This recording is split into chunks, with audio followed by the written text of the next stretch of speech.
Hey, what's up, everybody? It's Wes, Hank, and Andy. We're back.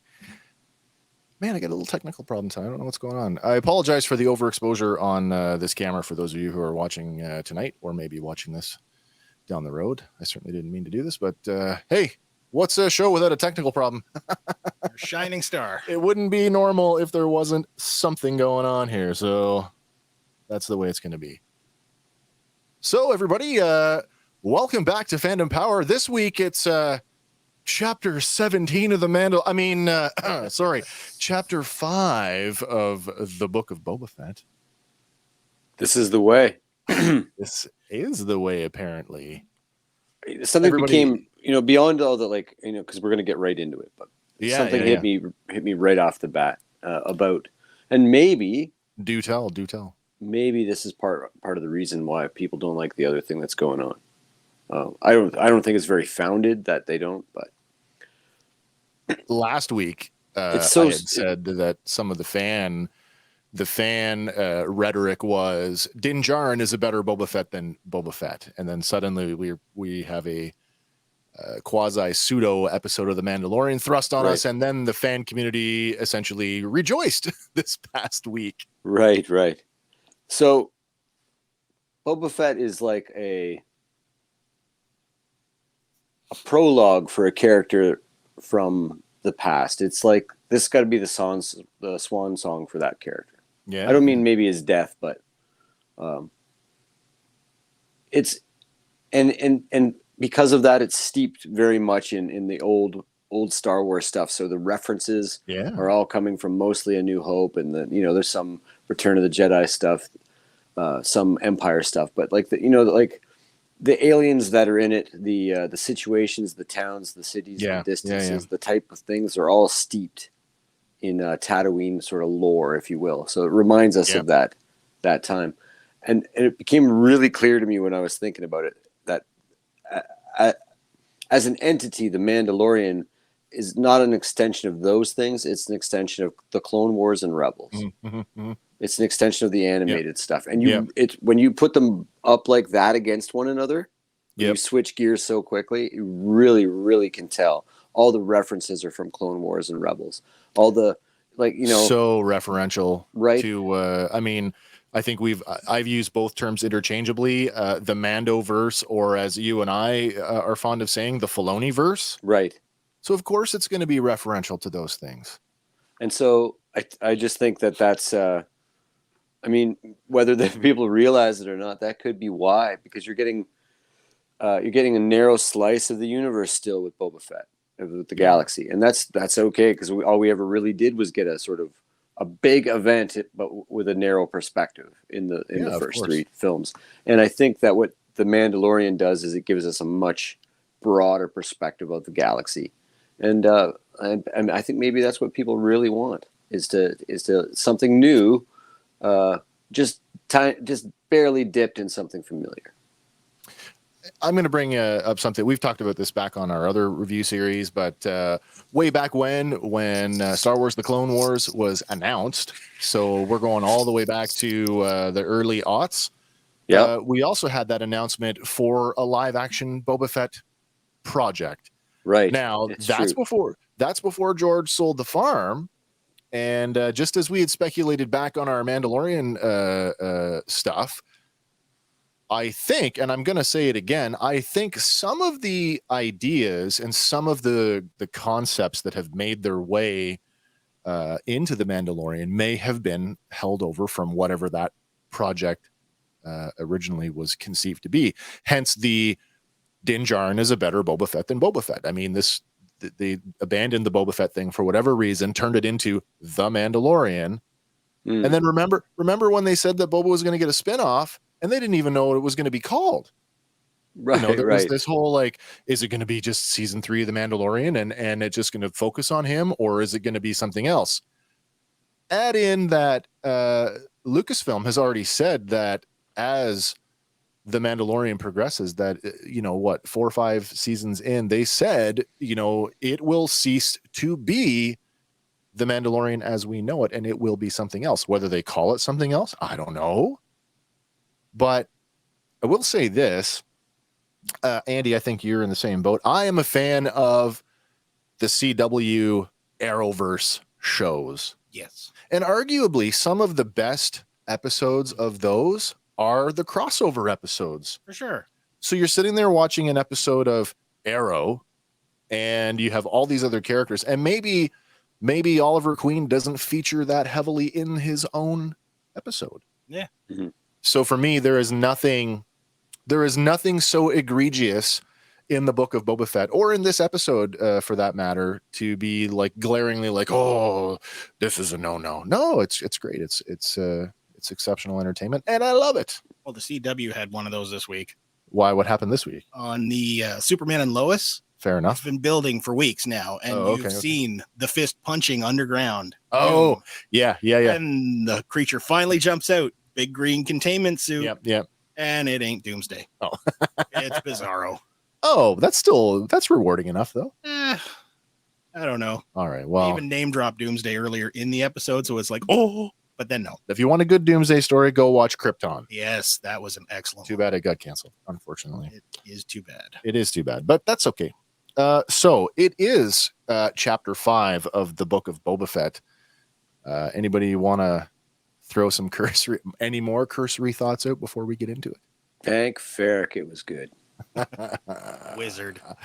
Absolutely, it was fantastic, and we're gonna have all of the. Hopefully, we didn't miss anything this week. I know that there's a lot of things to cover this week. Things are gonna go a little different this week because this is the longest episode of the show so far. We have split up the writing duties. That means I'm gonna cover the front half of the episode, and Andy, you've got the back half. So I will attempt to do it justice. I have every. I'm the confidence in colored you. commentator. Colored comment. Yes, absolutely. Okay. This one is the Book of Boba Fett, Chapter 5, Return of the Mandalorian. It debuted Wednesday, January 26th on Disney Plus. This one has a whopping runtime of 52 minutes with your credits, or 46 minutes and 55 seconds without. So yes, as I said, this is the longest episode of the show. Lends itself to the idea that the last three, as you say, Hank, may just be the 3-act play. And we get something, more akin to feature-length storytelling. Once again, no post-credit scene in this one, although I'm still expecting something at the end of the season to set up something else, whether it's another Star Wars show or a subsequent season of one of the two that we're already enjoying. But we did get a plethora more of concept art. Yes, we absolutely did. And some of it does change from concept to the final. So Yeah, I actually referenced the concept art this weekend, something that I'm not 100% sure on anymore, but we'll talk about it when we get to it. Yep. Once again, written by Jon Favreau and directed by Bryce Dallas Howard, who needs no introduction. She's already had a hand at both seasons of The Mandalorian, and it seems like the general consensus is we want her to come back and direct more. yes. What do you guys think about that? Yeah. Hey, if it ain't broke, don't fix it. Don't fix it. Yeah. there's lots of, certainly some chemistry with, at least with the world. As much as a director adds their own, spin and style to the thing, she seems to understand what's going on with the world. Her choice of shots and action, impeccable stuff. They all have a great team working for them to help them do things, but and you can see too when you have a few episodes that were Robert Rodriguez, you could see how different directors actually approach things differently. It's kind of a neat microcosm. A lot of people are saying, "Hey, give her a trilogy." Yeah, I saw that. But am I opposed to that? I don't know. I'm not opposed to it, but maybe something like collaborative. If we're gonna go big, why not use everybody we've got to go collaborative? Like I think you could really do something crazy then. Fair enough. All right, I'm not going to get into any of the fan complaints this week because they're very far and few between, but I suspect they'll be back next week. Well, the only one I heard majorly was the best episode of the Book of Boba Fett was an episode Was of the Mandalorian. Mandalorian episode, sure. And I mean, I definitely have no issues with saying, yep. But as I have previously explained, crossover episodes, not a new thing for me, and doesn't take me out of the storytelling one bit. No. So I'm happy to consume it. And I can read 2 books at once. That's right. Which really brings up that whole notion of the next book. I mean, we can swap out Mandalorian for Mandalorian, and it could be anybody's book going forward. Yeah. Book of, Costco Reeves, if we really want to. Sure. And that other guy.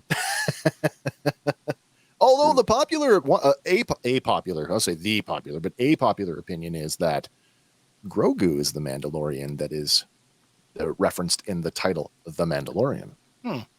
That was a new one I saw this week, and that in itself is an interesting exploration, but we'll save that one for another time.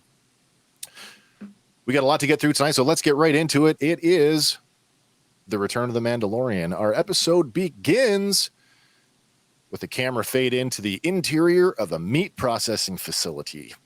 A Klatooinian butcher prepares some cuts of meat, while another carries more meat on his shoulder across the room. The camera then centers on a doorway. It's covered by ribbons of plastic curtains. And on the other side, we can see the familiar armored silhouette of a Mandalorian. Parting the curtains, Din Djarin, replete with his full array of gadgetry, slides purposefully into the room. I want to talk about the cuts of meat here for a second, because there was some discussion about what that may be. And the concept art kind of plays into this, because we saw some horned animals. And the first impression was, oh, those are tauntauns. But I think the more... They're totally go ahead. I think they're nerfs. Like, I do. They totally look more like... Because that's the sort of bovine equivalent. Yeah, the Star Wars. The Star Wars cow, bison. Anyway, what do we call?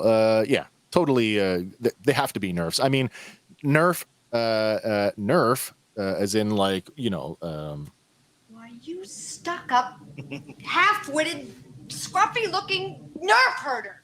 Yeah, she calls him a dirty cowboy. That's right. It's been a staple of Star Wars since 1980, and certainly all the expanded universe or Legends material has basically made out the nerf to be like the number one food animal in the Star Wars universe. So to me, those are nerfs hanging there. That's heavy. A nerf herder is a cowboy. Absolutely. Yeah, absolutely. And it's nice to see like a meat packing plant, Once again, we saw it back in that episode of The Mandalorian with the guys on the dock. We get to see more of everyday life on another world. Yeah. Right. I like the way that there's a huge plethora of looks to the Klatooinians. I thought that the Nick 2 biker gangs, well, maybe that race is very super similar to one another, but they look like they reused a lot of assets there across a couple of episodes. These guys all look so like there was some really good. They remind me of like a 1930s strike breaker film with all the mean mugs and the different hard chiseled grizzled cats and like a really good job at that. You think of fantastic. You think of the number of breeds of dog in the world, and when you consider that Klatooinians are very, very much steeped in sort of canine sort of physiology, Dogmen. Of course they're gonna and they look pretty cool. Fantastic. A lot of it I think was practical too. Absolutely it was. And that kind of was one of the complaints from the Kababs character, that people were saying that the prosthesis in his mouth made it, took them out of it, because it was like, hey, you get some marbles in your mouth. I didn't have a problem with it. No, I didn't feel taken. He probably wouldn't sound that bad if he was speaking his native language. Does nobody remember McGruff? Yeah, right. A crying dog. Exactly. Take a bite out of Din Djarin's hand. That's right. So casually walking around the meat cutting room, Mando catches the attention of several of the Klatooinian butchers, but he has no interest in them. Instead, makes his way to another curtained door at the back of the room. Stepping through the curtains into a back room, several Klatooinians are conferring around a table that's just covered in credits. As Mando steps up to the table, one of them moves in behind him. The Mandalorian says to the men seated at the table that he's here for Kababs. And the Klatooinian seated across the table from him says, "What makes you think he's even here?" Mando produces a tracking fob from his belt and shows it to the man, who asks him what he wants Kababs for. Mando plainly answers that he owes money to someone important. The Klatooinian asks Mando who is it that's looking for him, but Mando tells him it's not his business and he's just here to bring him in. The Klatooinian tries to dissuade Mando by telling him that if he sees Kababs, he'll let him know. But Mando isn't put off in the slightest as he activates a bounty puck and places it on the table, telling the man, "I see him right now." A holographic image of Kababs rotates from the puck. The Klatooinian chuckles and says, "That's not me. That doesn't even look like me." At the same It's time, the exact same line that the Mithril gives too in yes, season 1, episode 1. it The exact totally same is. line. More Klatooinians stack up in behind Mando. Fully aware of his surroundings, Mando tells the other Klatooinians that they can simply walk away because he has no quarrel with them. But Kababs tells him they're not going anywhere, and it looks like you're surrounded. And continuing, he says, "But you look like the practical type." And making a sweeping gesture over the credit-laden table, he looks up to Mando and he says, "Let's discuss our options." The the bounty puck, I tried to get the best I could. It was really hard to interpret the numbers through the glow of the puck, but I think I've got his credit value or his bounty number down to 9,920 credits. There you go. I could be wrong. If anybody else has a better count on that, I'd love to know about it, but that's the best interpretation that I could give you. This week, the Kababs is played by Ardashir Radpur. Now, this is his second appearance in the Book of Boba Fett. He also played the Klatooinian Dawn that was voiced by Phil Lamar back in Chapter 4. Apparently, he's going to be in 5 of the 6 upcoming episodes of the Obi-Wan series. Now, he's got a big, long career. He's got over 50 film and television credits as a stunt performer, and again, over 50 appearances in various tough guy roles. Not a lot of speaking parts for this guy. Mando gestures slightly with his head while slowly reaching for his blaster as he tells Kababs, "I can bring you in warm, or I can bring you in cold." All right. So, before I get into the first fight here of the show, I just want to bring up that tried and true, as we have come to expect, Mando is ever the bullet magnet that he's always been. He fights hard, but he takes a licking several times over. So okay. All right. So suddenly the Klatooinian guards attack. One of them lunges at Mando, biting his hand, forcing him to drop his pistol. A second guard comes at him swinging a cleaver, but Mando is able to block it with one of his shin guards. A third guard blasts him on the back of the head. Fortunately, the Beskar helmet absorbs the shot, but the guard keeps unloading his pistol into Mando's back, knocking him off balance. Igniting the Darksaber, Mando promptly disarms the guard of his pistol, but isn't fast enough to avoid a blow to the head from another guard with a cleaver. Once again, the Beskar helmet takes the blow, and Mando kicks him in the chest, sending him flying. But these guards are motivated, and a third Klatooinian shoots him in the head. Mando doesn't go down and instead beats the blaster out of his grip, then backhands him on the chin, sending him flying. Now, the cleaver guard gets back to his feet and lunges at Mando with a pronounced overhead chop. But he's too slow as the Mandalorian swings the Darksaber horizontally, cutting him and a side of Nerf in half. Now, the Darksaber weighs heavy in Mando's grip, and he has to use both hands to swing it. Deftly avoiding another cleaver strike from one of the guards, Mando runs him through. But when he pulls the lightsaber out of the man, the blade drops clumsily against the unarmored side of his leg, scorching it badly. Yet another guard on the attack, Mando forces himself back to his feet, parrying an unarmed strike with his armored gauntlet. He quickly rabbit punches the man in the face before bending him backwards in a reverse headlock.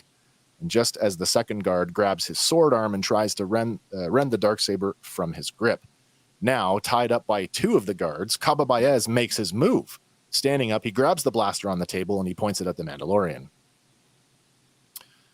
Wrestling his sword arm free, Mando lets go of the man in the headlock and makes one haymaker of a horizontal saber swing, cutting down both Klatooinians. Wounded and tired, Mando drops to one knee while Kababs advances, blasting him relentlessly. Shielded by his jetpack, he draws a knife, and when Baez is close enough, Mando springs around and plunges it into the Klatooinian's chest. Driving him backward, Mando body slams him on the table. Then, taking the Darksaber in both hands, he cleaves both the man and table in twain. That was like... Can't be planning those things. It's not your dad's Star Wars. You know... That was some beautiful violence there. Another small little tidbit I noticed. I watched the episode probably 20 times in 4 days. Sure. I watched it like crazy.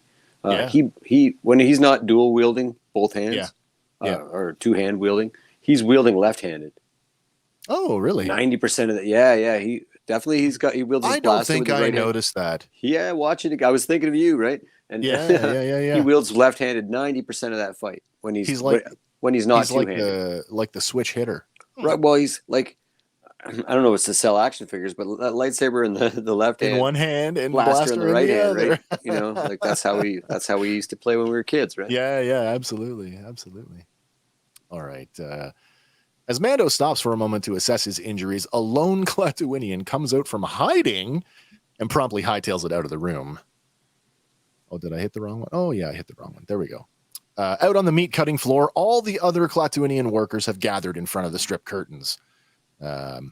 They watch as the blade of the Darksaber drops one more time. Readying themselves with cleavers and other tools, they wait for the Mandalorian to come out. But a moment later, when he does come out, he's limping and clearly has lost some use of the hand that was bitten. But now, he's also carrying a round sack bearing the head of Kababs inside. So I don't think he'll be showing up again. Good thing Obi-Wan's a prequel. Maybe in a picture somewhere, you know. Maybe. Somebody, you know, justice for my dad or something like that. All right. Never know. No, that's so true. Yeah. Where am I at here? Former employer. Former employer. There we go. Oh, okay. With nothing to lose, Mando tells the gathered workers that he's just there for the bounty on their boss, and there's a whole pile of Republic credits in the other room. He asks if they would be so noble as to let him pass. They could help themselves to whatever they thought they deserved. After a brief exchange of glances between themselves, the Klatooinians part and let Mando pass. Then, one by one, they all rush past him to gather their just rewards, and Mando hobbles away. And then we get this week's title credits. It is the Book of Boba Fett. It is Chapter 5, Return of the Mandalorian. All right. Camera cuts to a somewhere in space. We can see the superstructure of what appears to be some kind of spacecraft. But as the camera pans upward, it is revealed to be an enormous habitat ring near a star. So good. The ring is not a complete circle, and its open space creates a day-night cycle as it rotates. The habitat ring, again, so how many people under the age of 30 went, it's Halo? So many articles about Halo. And me going, no, no. All right. Well, you know, we've talked about it before. Everything, virtually everything in our entertainment space is derivative of something else, and this 100%, is no different. 100%. And this is no different. Star Wars has always borrowed from the best things, you know, like sure it has, like Dune, and exactly. You know, and nobody's ever, you know, it's an homage. It's not. I've never seen it any other way. It's an homage to Kurosawa. It's an homage to the old westerns and the World War II fighter pilot movies. And so this is no different. Well, on the subject of habitat rings, you know, they're definitely not new in science fiction. And so the earliest form of that comes in the form of Larry Niven's novel, his 1970 novel, Ringworld, which that in itself is based on actual scientific concepts, the idea of the Dyson sphere. Yeah. But we've seen it in several properties. My favorite Star Trek Next Generation episode, actually. Oh, the Dyson sphere episode, yeah. Is this the one where they pick up Scotty, isn't it? It is, yeah. Yeah, that's what I thought. But then we've seen it lots of times. We've seen it in Elysium. We've seen it obviously in Halo. Another Star Trek reference, the Yorktown station from Star Trek Into Darkness. And right. what about the Kuat Drive yards in Star Wars? Mhm. You know, at what point though? At what point does your ring world cease to be a space station and it becomes its own thing? I think in terms of this one, I mean, where they heavily lean on even the day-night cycle, they heavily lean on the original Ring world from the 1970 novel. Yeah, yeah. Where they give you some statistics in that novel just to give you an idea that's the orbit of like the Goldilocks zone of a planet. Yeah. And so that thing is as big around as say like the radius would be 93 million miles from the Earth to the Sun. So that ring is 180 million miles, something like that. Vast. I got the impression Vast. that the day night cycle was really, really fast, considering it's just like nighttime Right. day. It would have to be rotating really fast to have gravity. Yes. And the explanation is that in the Ring World novels, it rotates so fast that gravity creates its own atmosphere, and that originally they tried a Dyson sphere a la Star Trek. Yeah, But yeah. Gravity Around didn't the work star. anywhere but at the equator, so they simplified it. Interesting. And just turn into a ring. Oh, that's cool. Because I was actually going to clip. It's unfortunate because the imagery wasn't very good, but I was going to put up the image of the Death Star from Revenge of the Sith, which when the superstructure isn't there, it's just a series of rings, Right? almost right. like a gyroscope.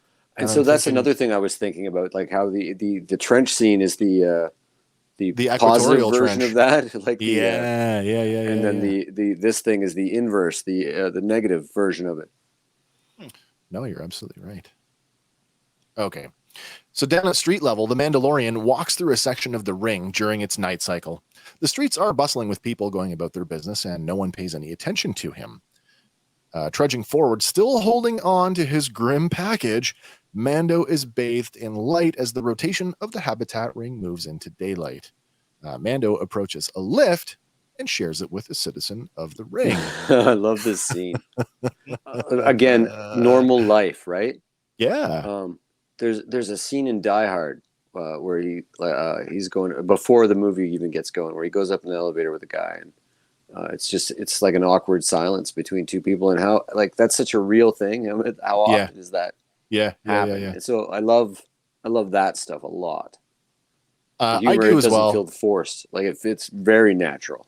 I like the mundane. I like the going about their business. It's almost like, there were episodes of Firefly that were really good at doing that. Just like they just showed up on a world, walked into a building, and people were just kind of going about their stuff. My favorite thing about the modern version of Battlestar Galactica is you walk up and there's a phone on a hook. Yes. And you grab a receiver and you start, you know what I mean? Like that stuff. Absolutely.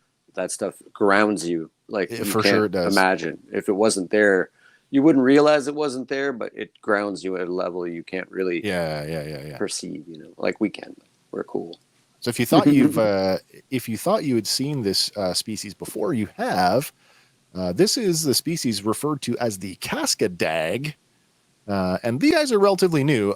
New essentially in the Disney canon of Star Wars.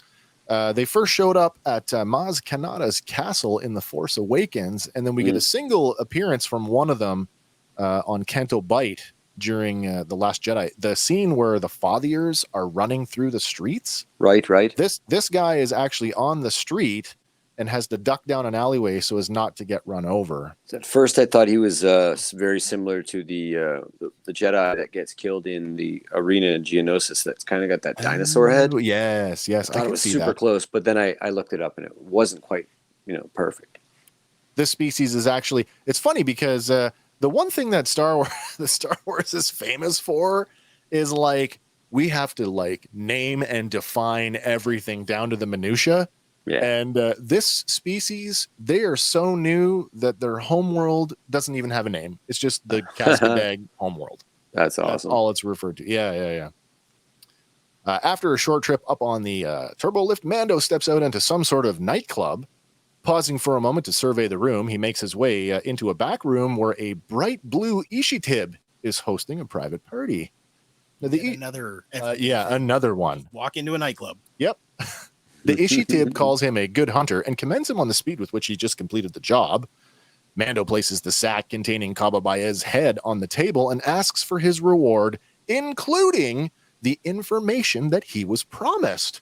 Again, speaking Huttese, and again, the translation of the Huttese is in the identical font from A New Hope. Yes. When the Ishitib asks him why he's rushing business, he tells her that my business is my own. Where is it? Attempting to stall, the Ishitib beckons him a second time to sit, only this time Mando asks very bluntly, where is the closest access shaft to the ring's substrata?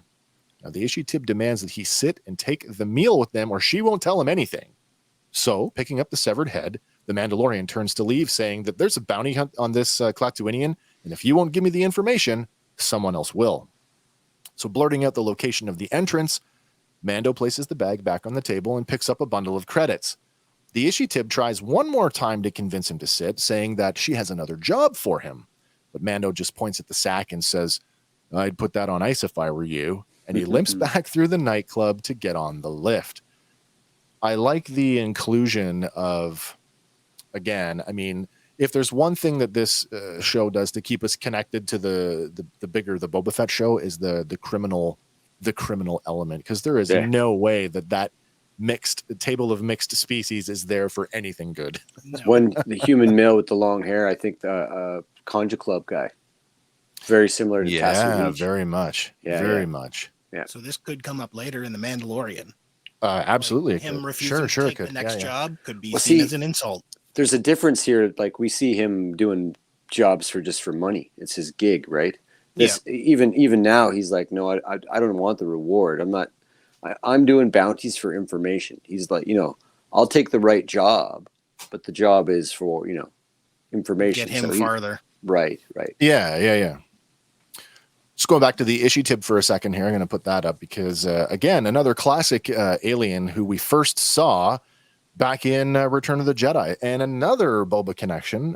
Ishitib was part of Jabba's court, his retinue, as it were. True that. Humanoid amphibians, first appearing in Return of the Jedi, have since shown up in just about every other form of Star Wars media, including The Phantom Menace, Attack of the Clones, The Clone Wars, and Star Wars Rebels, not to mention several novel and comic book appearances. Although this is probably the first time they've been depicted as bright blue. Yeah. Similar to the Twi'lek, I guess they got some variation going on. What's the deal with aquatic species living in the desert? Far away from home. Living in the desert. Okay. Yeah. Just wanted to get out of my dad's house. Rebel stage. I wanted to get out of my parents' house. Well, since every third world appears to be made of a desert, it's kind of hard not to. Yeah, I know. Or it was a desert world after it was an ocean world. Oh, that's entirely, yeah, okay. A la Tatooine. Yes. Yeah. Stepping into the elevator, the door closes and the lift begins its descent. Mando takes a moment to inspect the terrible burn on his leg, and the flesh is charred. Yes. Like, if that doesn't say 3rd degree burn to you, then I don't know what does. I don't know. He got off lucky. Yes, I agree. First comment of the night coming in here from Derpy. Derpy's back. This stream is legendary like a bantha. Thank you, sir. We definitely appreciate the support, and we're glad to have you along once again right here on the Book of Boba Fandom. Okay, so when the lift stops, Mando steps out onto a sublevel of the habitat ring. It looks reminiscent of the interior of a large cargo ship with several support columns and bulkheads. Pausing at an intersection to look around, Mando activates some controls on his left gauntlet before limping off down the hallway. Now, with his switch over. Here we go. With his Mando vision activated, Mando can see some otherwise invisible glyphs with directional arrows on them. Following the glyphs, he comes to a door with the mythosaur depicted above it. Hitting a button on the control panel next to the door slides open and the Mandalorian steps through.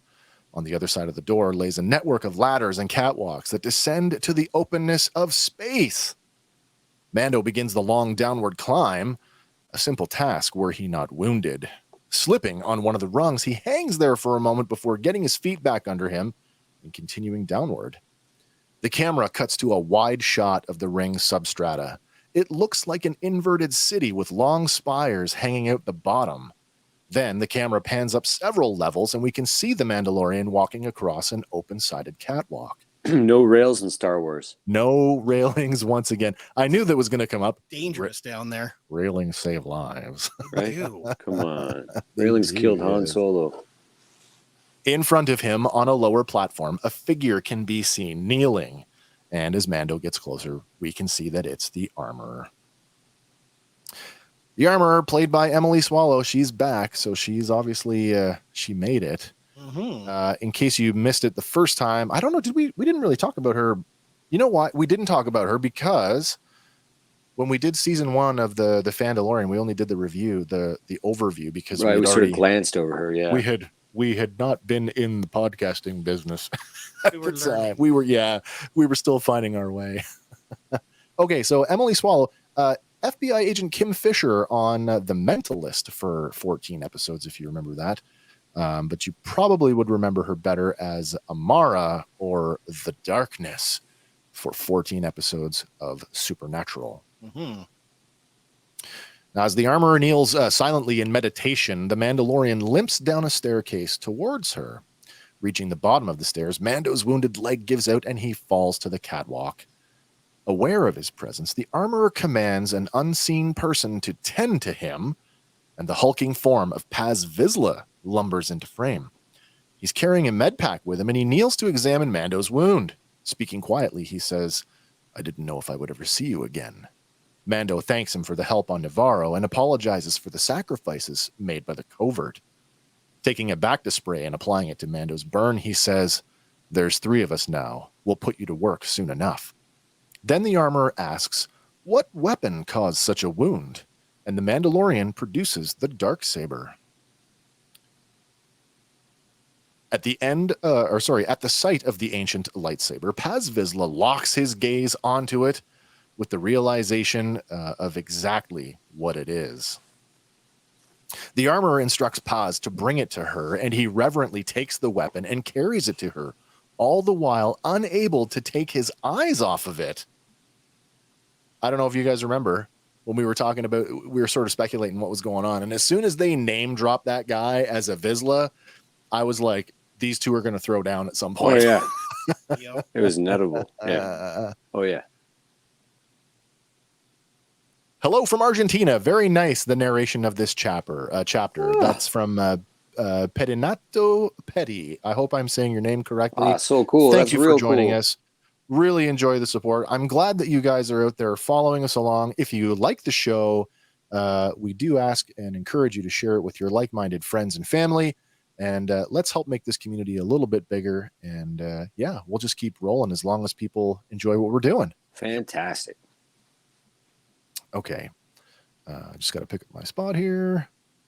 Haha.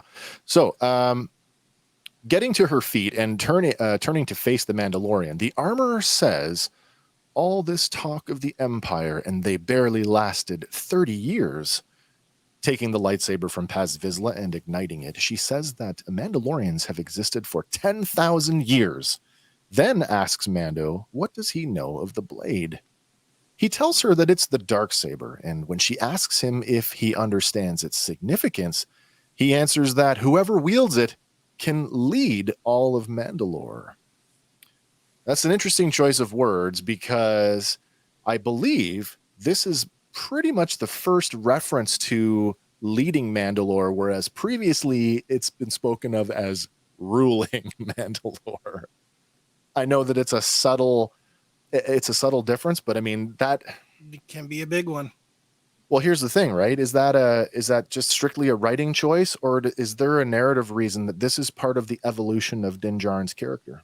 Could be. Like, it could play off he has more noble aspirations for Mandalore, whereas someone else might just want to, leadership versus rulership. You know what I'm saying? Yeah.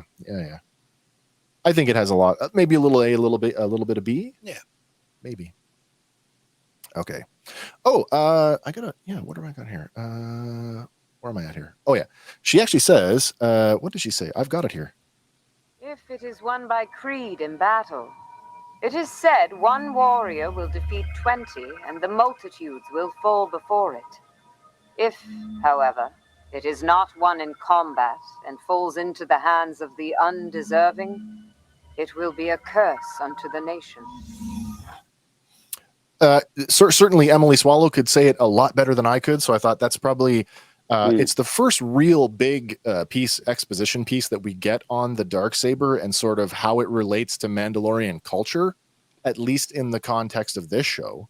So I have a theory about this. I think that the creed of not taking your helmet off, is clearly brand new post the purge that we're about to see. I would agree with you.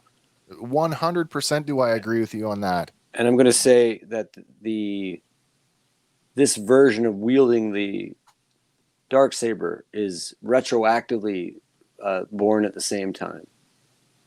Possibly, because we see it passed down for generations. Father to son. Through the Vizsla family.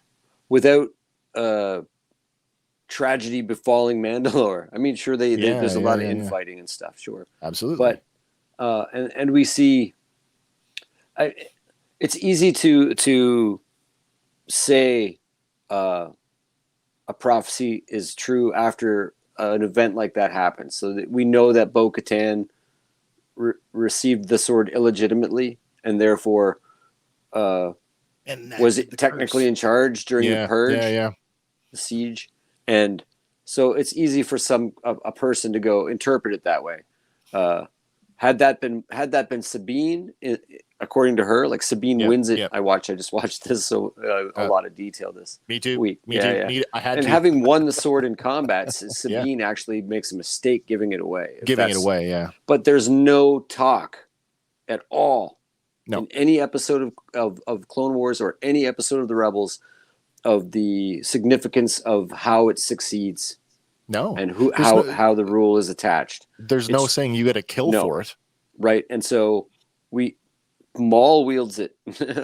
Absolutely. Right. I think it's a new I think it's very much the rebirth of Mandalorian culture. I agree as well. After the end. Yeah. Think about it this way. We talked about this in the lead up to this week's episode, was that we've seen it's been well documented that both ideologies on Mandalore, look at Satine's ideology, the peace movement, they didn't wear armor at all. Right. And even the Death Watch took their helmets off. So I mean, we have to remember that this, and she says our sect. So remember, they are the children of the Watch, and as she says this week, she expounds that they were cloistered on Concordia, which means that they were children. These are kids that were left alone when their parents went off to fight the Empire and were killed, and now they've just taken the tenets of whatever the Death Watch believed in, and they've just amped it up, multiple times. Well, and surely it's been distorted and mixed and for sure. I don't think that the horns on her head are an accident. I think there's a certain amount of Maul's influence here. Yeah, it's a holdover from the Mandalorians. I had a thought. I've been seeing a lot of Ursa Wren stuff lately, and I know you're not exactly on board with that. And I do agree that would undo a little bit of her arc. And I do believe that she's going to be a villain for Din Djarin and not a villain for Sabine Wren. But I mean, it's possible that she's somebody else from that group or that era. Yeah. I mean, a lot of people are like, maybe it's Sabine. Like, they've already cast multiple actresses to play multiple different characters, so I don't think that it's going to be like a trick like that. No, I don't think they're going to do that one to us either. But I think you might find that it is a person of some significance and a person from Clone Wars or Rebels.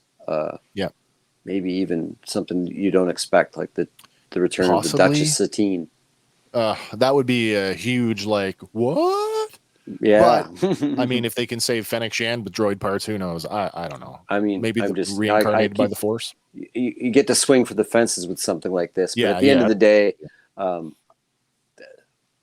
she's creating. I think she's either growing up believing in the prophecies, or if not creating them herself. And the idea that she's about to say, the mythosaur is the one who should be wielding it. And anyway, let's get into that. Yeah, we've got another comment coming in. Pedinato Petty, again from YouTube, says the one who commands the Mandalorians is like the Pope, because being a Mandalorian is a creed and not a politician, right? And so, I mean, our understanding of what a Mandalorian is, really, it's twofold, because both statements are correct, depending. And again, Star Wars is famous from a certain point of view. The creed, typically or particularly where this sect is concerned, sure. It's an ideology, whether it's political or religious based. It's an ideology, but there is still, and the Armorer even says it, those who were born of Mandalore were all dead or all killed from the Night of 1,000 Years. I explained it to a friend. Think of the Darksaber as Excalibur. Yeah, and think of the one who wields it. I guess like Mjolnir, worthy of wielding it. Worthy is the ruler of Mandalore. But we know that Arthur in that legend wasn't the best fighter out of the Knights of the Round Table. No, he wasn't. It wasn't even close, actually. But he was the one that. So it's a symbol, and they do mention that in Rebels, that it's a symbol. Yep. And even Moff Gideon espouses that in that scene on the bridge. It has no power. The story has the power. Yeah. And I think I guess that it remains to be seen why, if that is a new theory or a new idea that's been exposed, why Bo-Katan adheres to it. So there's some exposition needs to happen there. You know, I mean, if we take the Armorer's interpretation of, Bo-Katan thought she could rule just through simple possession. Again, there's that difference of ideology. And I mean, we saw it from Bo's side when she met Din Djarin for the first time, and it's he's one of them. Like, they already know who they are. They're already aware of them. Yeah. Right. Yeah. It'll be interesting to see what happens, because I think we all have this agreement that over the course of whether it's Boba Fett, the Mandalorian, or the entire Mandoverse, I do think we are going to see full circle moment. We are going to get someone take up the mantle of Mandalore. The question of who it is, that's still kind of up for grabs. Once we finish the review, I have a huge theory about the end game that I want to drop. Oh, well, absolutely. I can't wait to get to that part of the conversation. So, all right, moving on. So getting back to his feet, Mando says that the hilt is made of a quality of Beskar that he's never seen before. The Armorer tells him that it was forged over 1,000 years ago by the Mandalorian Jedi, Tar Vizsla. When Mando tells her that he's met a Jedi, she questions him, "Then you have completed your quest." And when he tells her that he has, she tells him that he may rejoin the covert and help them rebuild. As the three Mandalorians recite the creed to one another, the Armorer hands the Darksaber back to Din Djarin, and Paz Vizsla still cannot take his eyes off it. With a wipe shot from right to left, we transition to another area of the ring substrata, where Paz Vizsla and Din Djarin are assembling a new forge for the Armorer. As the two men work, Paz asks the Mandalorian where he got the Darksaber. When Mando tells him that he defeated Moff Gideon for it, Paz asks if he killed him. Mando tells him that he didn't, but that he'd been sent, that Moff Gideon has been sent to the New Republic for interrogation and will face justice for his crimes. Paz says that death would have been justice for his atrocities. And the Armorer, who has just walked in the room, agrees with him. Now, as the Armorer moves to the control console to activate the new forge, she continues telling the Mandalorian that the blood of millions of their kind is on Moff Gideon's hands. But a tiny bit of Mando's newly found idealism shines through when he says, "Then he will be executed by the New Republic Tribunal." To which the Armorer simply replies, "We shall see." With that, she fires up the forge and steps up to a locker marked with the sigil of the Mythosaur. As she opens the locker, revealing her hammer and tongs, she recites the tale of the Mythosaur rising up to herald the new age of Mandalore, and then laments that it only exists in legend. Did you guys catch the double entendre in that? Heavy. This is that 3-second scene is exactly what my whole thing at the end is based on. The mythosaur only exists in legends. Well, no, just the idea that there's two characters that rock the mythosaur. Yeah. And yeah. We'll get there. We'll get there. Obviously, Mandalore, who is obviously the, what better way to unite the people? And I said that to Andy this week. I said, nothing like pulling a Jake Sully a la Avatar and taming, what is it? Makto and ruling from the sky. Same thing, right? Same idea. Somebody's going to ride a mythosaur by the end of this thing. I don't care who it is. Someone's doing it. Yeah. All right. But yeah, the whole exists only in legend. And I went, aha, so true. It only exists in Star Wars Legends now. For now. Yes, that's true. That is true. With her tools in hand, the armorer walks over to the forge. And as she does, she says to the Mandalorian, asks the Mandalorian where he got the Beskar spear. He tells her that he got it from a Jedi and that it can deflect a lightsaber. But the armorer is quick to point out that it can also pierce Beskar armor and that its existence puts Mandalorians at risk. She goes on to say that Mandalorian steel is meant for armor and not for weapons. And without hesitation, Mando hands it over, telling her to forge it into armor. What's your hammer made of? What's your hammer made of, Mom? That's not a weapon. It's a tool. Yeah. That just also happens to be, mind you, come on, though. I mean, it's in the same. I see her destroy stormtroopers with it. That's so true. Anyway. She takes the spear from him, telling Mando that the Darksaber is a more noble weapon for him to wield, then places it into the forge. Yeah, nice to get the legacy line here, a more noble weapon. For a more civilized time. Yeah, exactly. Oh, where do we go here? I just lost my place. There we go. Here we go.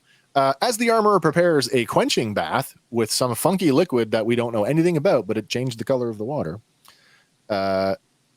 the Mandalorian asks her if she's ever heard of Bo-Katan Kryze. The armorer tells him that Bo-Katan is a cautionary tale, that she once laid claim to Mandalore based on her bloodline and the power afforded her by possessing the Darksaber, except the weapon was gifted to her and not won by Creed. And if you want to re-experience that, you're going to need to go back to Star Wars Rebels, Season 4, Episode 2, The Heroes of Mandalore, and you can see that play out. Inspecting the glowing tip of the Beskar spear, the armorer continues, saying that even though Bo-Katan was born of a mighty house, her family lost sight of the way.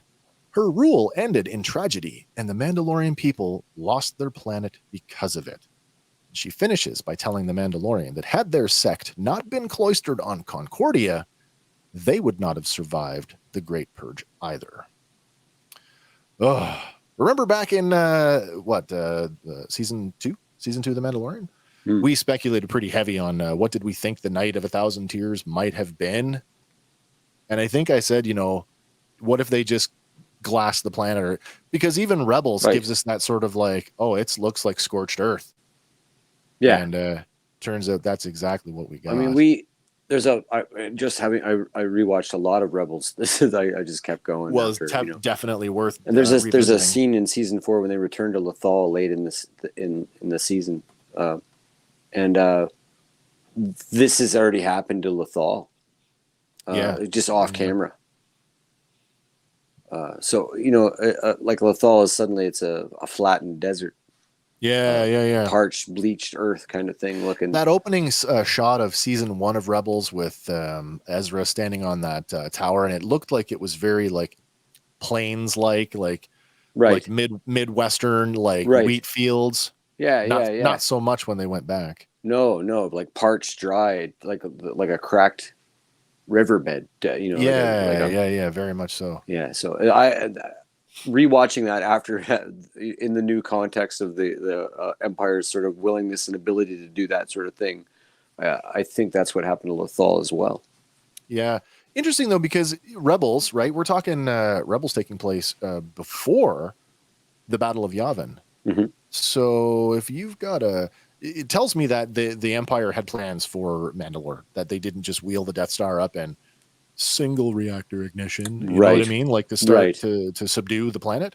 they had to have plans for it. And I'm sure that when we go to the living well, we'll probably find out. It might be part of Operation Cinder. Yeah.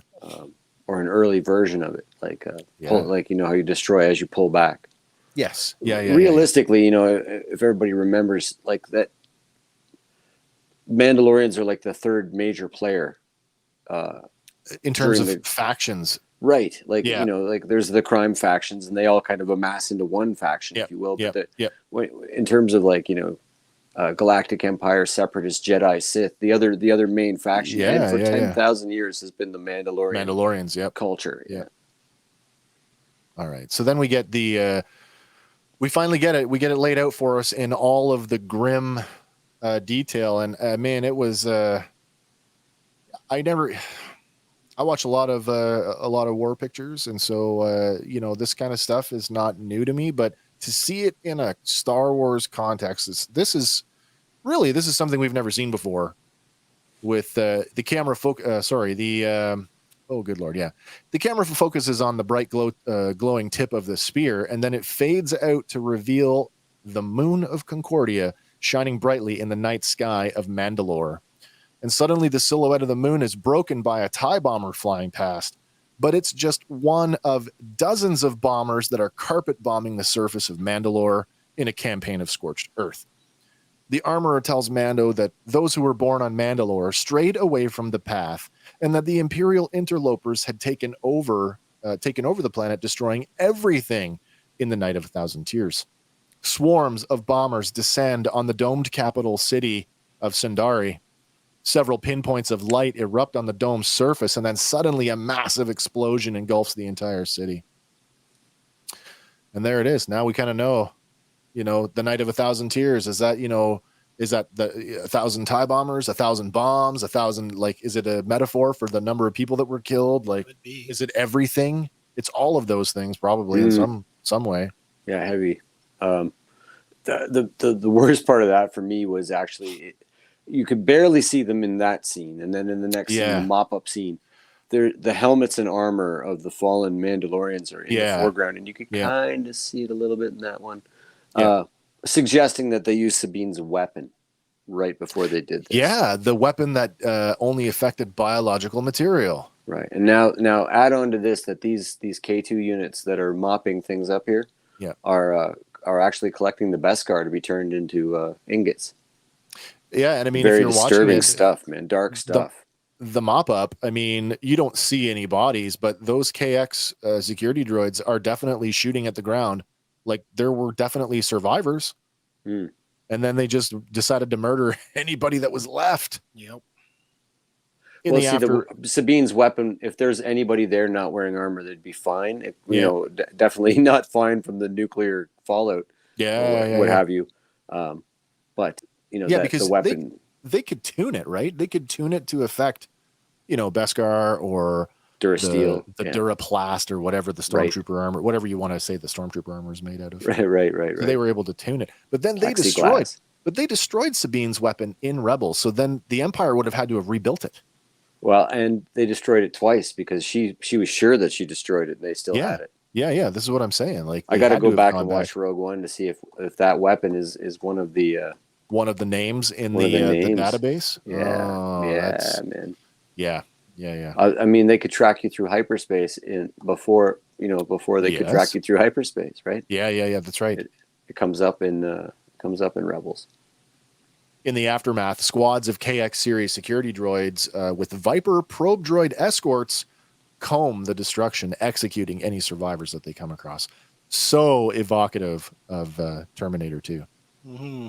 Yeah, I skipped through every Terminator movie to try and find all the future war scenes, and these were the two of the best. Right. Yeah. I had, because you hadn't seen the episode yet, I'd messaged Andy on his thing, and I'd said the nice. The K200 Terminators. Yeah. In that scene. The K800 or the K101, depending on which movie you're watching. Yeah. Just awesome, man. Yeah, it's true. Okay. As the scene fades back to the Forge, the armorer concludes her story by telling Mando that only those that walked the way escaped the curse prophesized in the Creed.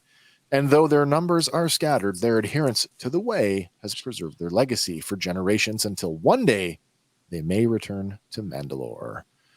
They really, really reinforce. I mean, how many times did they say the way, or this is the way in this episode? Like more times in this episode than any other episode before. I mean, I think, almost like they're reinforcing that. We talked about it before, the religious zealousy of this particular sect. And I mean, at the end, Mando is so, off put that all he can think about is like, how do I get back to being one of you? Well, it's brainwashing again. Yeah. She's re-brainwashing him. That's, oh my gosh. She's saying the words over and over, and he's going to be super susceptible to it because his new life and his new outlook is very new. It's easy to fall into old traps. Yeah. I mean, with the departure of Grogu, I have this sort of sense about him where it's like, I don't have my little buddy anymore. And my life was a lot simpler when I was just a straight up bounty hunter. Why don't I just go kind of like Han Solo splitting up with Leia and go, I just went back to what I was good at, right. And here's Mando. Maybe, he's going back to what he was good at, but, maybe for different reasons or maybe similar reasons. There is a loss component to both of them. Do we think there is sinister undertones here for the armor doing that? For trying to bring him back in? Well, not only that, but like taking the spear and let's get rid of that could potentially be used against us. I think that she is given if anything, if my time in the military has taught me anything, it's that extremism in any form. It's that it's hard to conceive of somebody being so dedicated to something to that degree. I believe that she is sincere in her desire to rebuild. And so in that sense, I believe that she is sincere in the spear cannot exist because it does threaten us. And there are just so few of us left. Okay. My version of that answer to that question, Andy, is yup. Well, I will say this. One of the other things that came up this week, like how much Beskar you think was in that spear? Like a couple of pounds? At least. How much do you think is in that little bag that she gave him? Not all. A few ounces? No, sure. Now, I mean, he did donate like his ingots that he got from the client. I got the impression that she just made the whole out of the tip of the spear. Yeah, like there's still some of it left. Yeah, because there's no way she used the whole thing. And that tracks with the first episode where the majority of it is donated to the effort, and then cause. And any leftover can be then forged into something personal. Yeah. And so that tracks. But there's something here too, like there is an undertone here because we spend so much time on this episode, sort of reinforcing the creed that she is without hesitation. She's okay with forging stuff for Grogu, and she doesn't dissuade him at all about going to see him. No, but she throws it back in his face too. She does throw, or he throws it back in her, like the difference between Jedi's right, and so then she says, versus right, and I think maybe it's her way of even destabilizing him. Din, maybe like keeping him on to his make toes. him more controllable, more malleable, I guess. I think so. What about the notion of like having another? Here we are, generations later, 10,000 or thousands of years, 1,000 years later, because I think they said Tar Vizsla made the Darksaber like 1,000 years ago. Yeah, wouldn't it be nice to have a Jedi in your pocket? And that's the other thing is that she's like literally they're trying to rebuild, and they already have another foundling out there. Yeah. So, who just happens to be a Force user. Right. That's interesting. Okay. Turning back to the present, the armorer asks Mando what she should forge, and he tells her something for a foundling, but not just for any foundling. He asks her to make something for Grogu. She remarks that he is no longer in his care, but Mando tells her that he wants to see him and make sure that he's safe. The armorer cautions him that for a Jedi to master the Force, they must do away with all forms of attachment. Confused, Mando remarks that this is the opposite of the creed, that loyalty and solidarity are the way. And without saying a word, she asks him again, what shall I forge for the foundling Grogu? Like, just no hesitation there. Like, yep, You dropped him off to become a Jedi, but he's still a foundling. And yeah. Mm-hmm. Heating the metal and then pounding it with her hammer, she shapes the Beskar into rings of mail. And when she's done, she ties her creation into a small pouch, handing it to Mando. All right. What do we think's in the pouch? Mithril. Not mithril. Not mithril. No. Yeah. I mean, it's probably a chain shirt. That's what I thought as Little well. chain robes. Yeah. Sure. Mm-hmm. If Beskar can block a lightsaber and you're training him to be a Jedi and there are other Force users out there, maybe it's his way of, making sure that he's got a higher degree of survivability. Mm-hmm. Perhaps. Right. +2 chain. Chain is +2. We've already had a number of like Lord of the Rings references. I mean, Ahsoka the Gray, Ahsoka the White, and now Grogu's getting a shirt of mithril. No, perfect. Like, and this, I've heard it said this week, this could be what saves him from Ben Solo. Well, yeah. I think that there's entirely that possibility. Now, to get to Ben Solo, can we talk about that for a second? Where are we at now in sort of the clan? Like, how old is Ben Solo at this point? 5 years, 6 years, 6 years old. Yep. Yeah. So we're not quite there yet. Are we going to get there? Are we going to get to Ben Slaughterhouse? I mean, Ben Solo killing everybody. Well, they're very vague about the age at which Ben does that. In the comics, there's the Knights of Ren comic where he does it, and they don't define his age, but he certainly seems like he's a lot younger than when we catch up to him in The Force Awakens. Okay. Like a lot younger, like 15, 16 years old. Sure. So we might be 10 years away from that event. But certainly I think that Han and you might even see that moment. You might see the moment. You might see Han hand over Ben to Luke. Handing him over. Yeah. You might see that moment. I actually thought that, given sort of everything that's come up this week, I kind of thought, oh, that's an interesting, we'll just drop this little seed in here, to let that grow down the road. We should totally de-age Adam Driver as well. Shrink him down. We want to take another stab at who got Grogu out of the Jedi Temple. Are we still sticking with I know I have my answer. R2-D2. I agree with you. R2-D2 saved Grogu. He hid behind the nubs. That's right. I think they may come up. I was just going to say, this is your time now, Andy. Tell the world what's going to happen here, because... Well, I know we're expecting... Well, at the end, he says, I've got to make a little side trip. Yeah. Little buddy. It's possible that he's going to go see his little buddy and he will not make it back to help out Boba Fett. That's entirely possible. Yeah. That's entirely possible that he could end up on another adventure saving Grogu from... Evil Luke. Possible. Luke. LWKE. All depends on what he finds when he goes to visit. That's right. That's that is heard it here first, folks. That's our original Thrawn trilogy reference that we're gonna stick to until something else tells us no. Yep. All right. Mount Tannis wasn't for nothing. No, it was not. The camera wipes from right to left, and we can see an exterior shot of the habitat ring.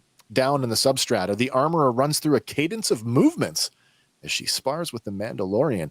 Speaking in Mandoa, by the way, she uses Solus, Todd, Ein, Solus, Todd, Ein, Solus, Todd, Ein, and then Cure, which translate to 1, 2, 3, and 4. Oddly enough, doing the research for this one, when you go back and you revisit that episode of Rebels, the Trials of the Darksaber, movements 1 through 4 are exactly the same as movements 1 through 4 between Kanan and Sabine, including the reverse spin. Yeah, that was really cool. Okay, the armorer deftly blocks each saber strike, and with each successive swing, Mando becomes more clumsy to the point where he actually falls off the catwalk into the void of space. And with that, the armorer chastises him, "You're fighting against the blade."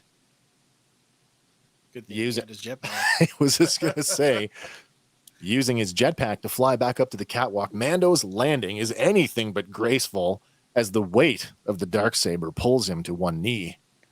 The armorer says it's because he's fighting the blade when he should be fighting his opponent. As she instructs Mando to stand up, and when he does, he can't even lift the tip off the catwalk, dragging it awkwardly instead. With Mando back on his feet, the armorer begins calling out the cadence once more. And every swing that Mando makes is so ploddingly clumsy and weak that the armorer either deflects it or just avoids it altogether. To add insult to injury, she bonks Mando on top of his helmet with her hammer and then holds his head up with her smithing tongs. Switching to offense, the armorer pokes Mando in the chest, knocking him off balance. She follows it up with an overhead hammer strike, and Mando is able to get the Darksaber up in time to block it.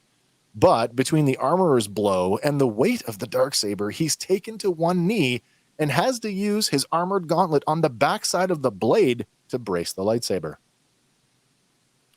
The two warriors continue their struggle, but this time there is a lesson to be learned, and the armorer imparts some very particular words to Mando. You are fighting against the blade. It gets heavier with each move. That is because you are fighting against the blade. You should be fighting against your opponent. There, feel it? You are too weak to fight the Darksaber. It will win if you fight against it. You cannot control it with your strength. I want to try again. Persistence without insight will lead to the same outcome. Your body is strong, but your mind is distracted. I am focused. The blade says otherwise. There's no way that I could have narrated that as well as her. So, I take my chances this week with using that amount of dialogue. But I'd like to see you in that armor, though. Yeah. I want to talk about, because this is probably one of the biggest things that came up over the course of the week since this episode aired, was her knowledge of the Darksaber and how it works. Mm-hmm. Pretty extensive. There is some extent. I mean, yeah, there's no other way to say that. Yeah. Why does she know so much? How does she know so much? Yeah. You guys got any thoughts on that?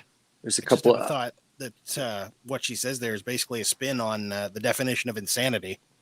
Oh. Right. Doing the same thing over and over and getting quote. the same result. Yeah. Yeah, there you go. I was going to say that. Yeah. I mean, I have a light theory. It's very light. It doesn't have a lot of ground, but there's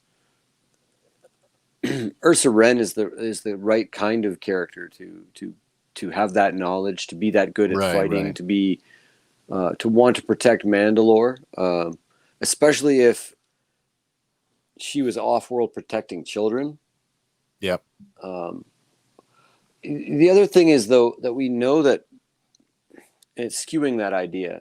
I might even have to backtrack right out of the idea, but we know that the idea of the Children of the Watch, a sect of religious zealots that don't remove their helmets. Yeah. And I'm actually even going to have to roll back on the idea that was started after the Purge, because we see Din Djarin recruited in the middle of the Clone Wars. That's right. And so I think that religious group under Death Watch has been around for quite a while as a sort of offshoot. So I'm going to try to sort of backtrack on both those things a little. Well, again, we are talking about extremism, right? So, I mean, is this just like, maybe I'm off on this, but I assume that Death Watch to be a relatively small segment of the population, but that doesn't mean that within the Death Watch that there weren't those who were even more extreme than they were. No, certainly. I feel like where the Darksaber is concerned and how it relates to the armor, I mean, we understand that the armor is more than just a smith, that she is both at the same time. She is lore keeper and spiritual advisor or spiritual leader. So, I mean, she's all of those things. So I suppose on some level, it makes sense that she would have some knowledge, at least historical knowledge of it. Yeah, I would say that coming from a warrior culture, it's like, I don't know if there's any equivalent on Earth, but like all warriors would have been taught this specific. I mean, their whole culture revolves around basically worshiping the sword. Yeah. In some form or fashion. And I think you would probably, born on the world, you'd grow up with these stories. So they of probably course, intimate. Like, I bet you the story of Taz or Tar Vizsla. Well, I was going to say, I mean, it's a child story. Like you would hear that as a child. You would read that in books. And if Tar Vizsla is the only Jedi ever from Mandalore, I mean, that guy's got to be legendary. Whether whether you're a Mandalorian pacifist or whether you're lean more towards guys like Gar Saxon and Pre Vizsla who are more militant. We know that at some point in the past, the Mandalorians led a strike on the Jedi Temple to recover the Darksaber. Yeah, yes, they did. Sparta. That's right. Sparta. Yeah, and I mean, again, that's that warrior culture that definitely there are, and even in the helmet design is obviously Spartan helmet design shines through in Mandalorian stuff. And that was Doug.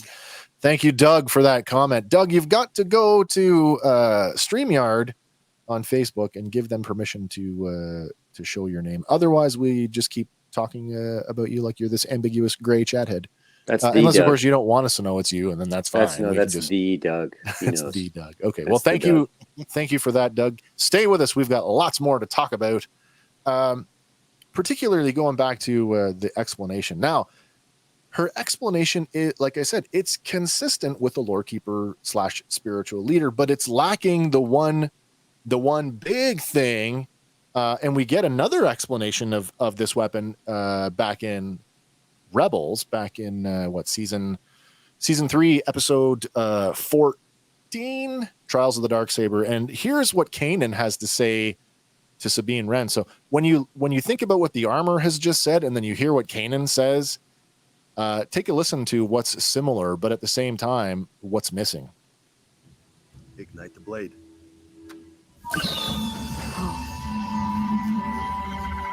It's heavier than I thought. Energy constantly flows through the crystal. You're not fighting with a simple blade as much as you are directing a current of power.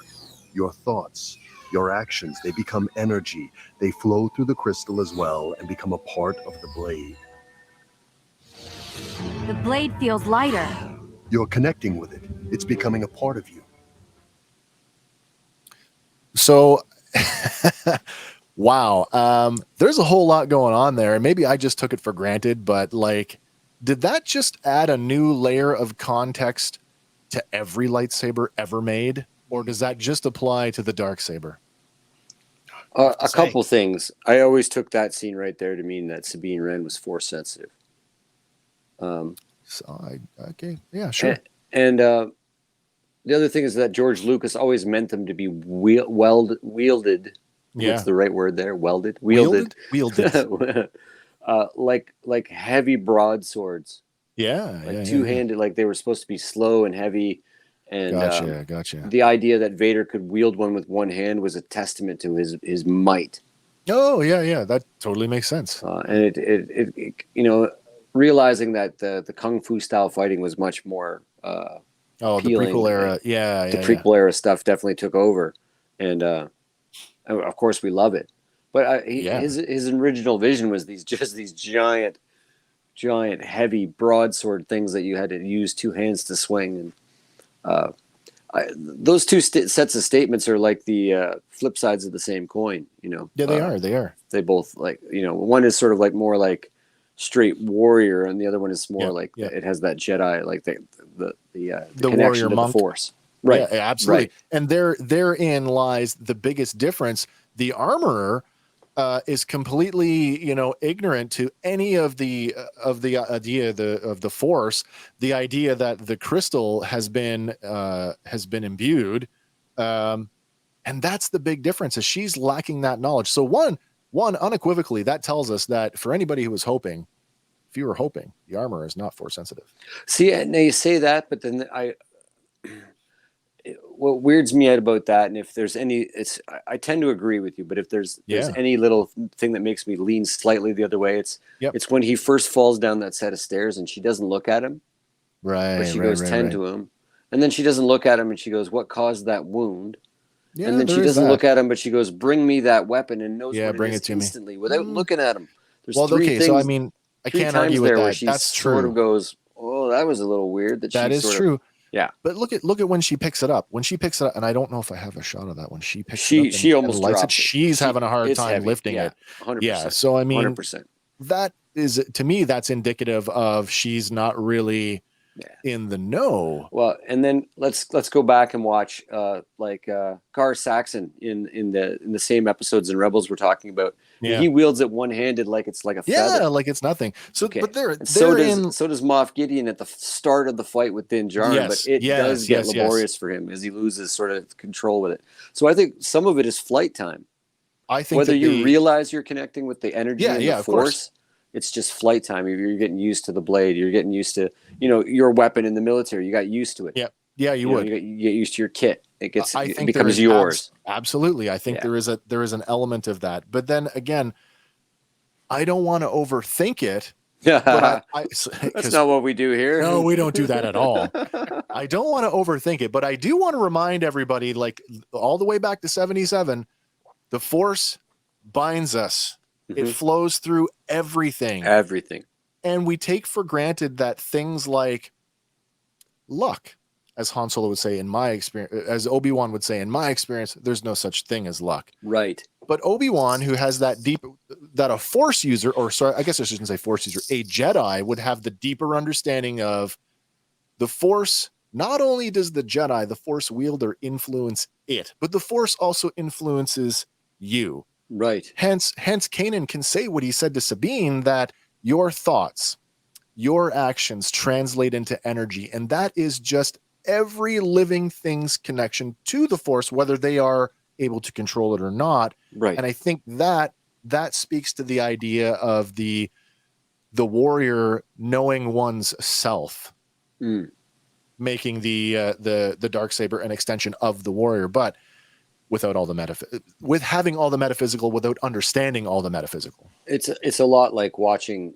Conan learn to swing a sword in the original Conan the Barbarian. Yes, yeah. The way of steel, the riddle of steel. Right, right. So the one other thing I want to say about this going forward is, because when he leaves at the end, I'm convinced he's going to go and visit his little buddy, but I'm also convinced that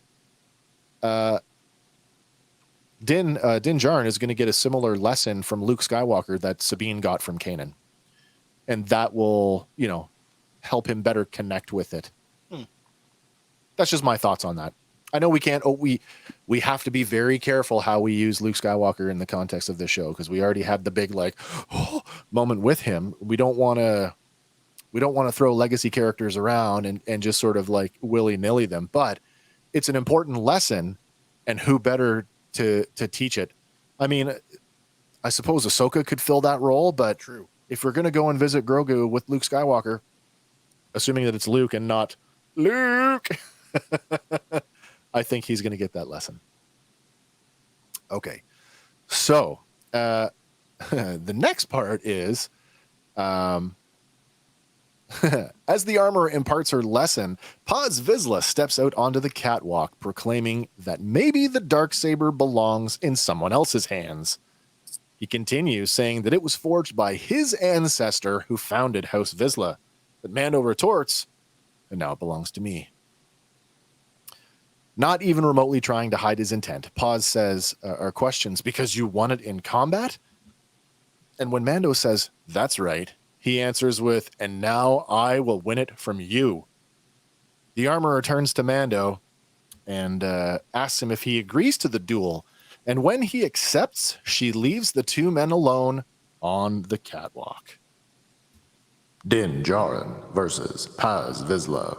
Round 1. Fight. Both men remove their jetpacks and square off. Din Djarin draws the lights at the Darksaber while Paz Vizsla pulls a vibroblade and activates an energy buckler. As the two men come together and clash, Mando's first strike with the Darksaber glances off Vizsla's shield. At the same time, Paz makes a thrust with his knife and it catches on the lip of Mando's pauldron. Even though Paz is the bigger man, he's not encumbered by the Darksaber and deftly uses his buckler to bat the Darksaber aside and follows it up with a backhand to Mando's head. Okay, I'm going to stop here for a second because we talked about this way, way back, and I am so happy. I am so happy that they finally addressed this. Where did all the energy shields go? Mm-hmm. Well, apparently they're still around. Oh, yeah. Just not as utilized. No, apparently not. But I really love the translation of this from animation into live action. It just looks fantastic. Yeah.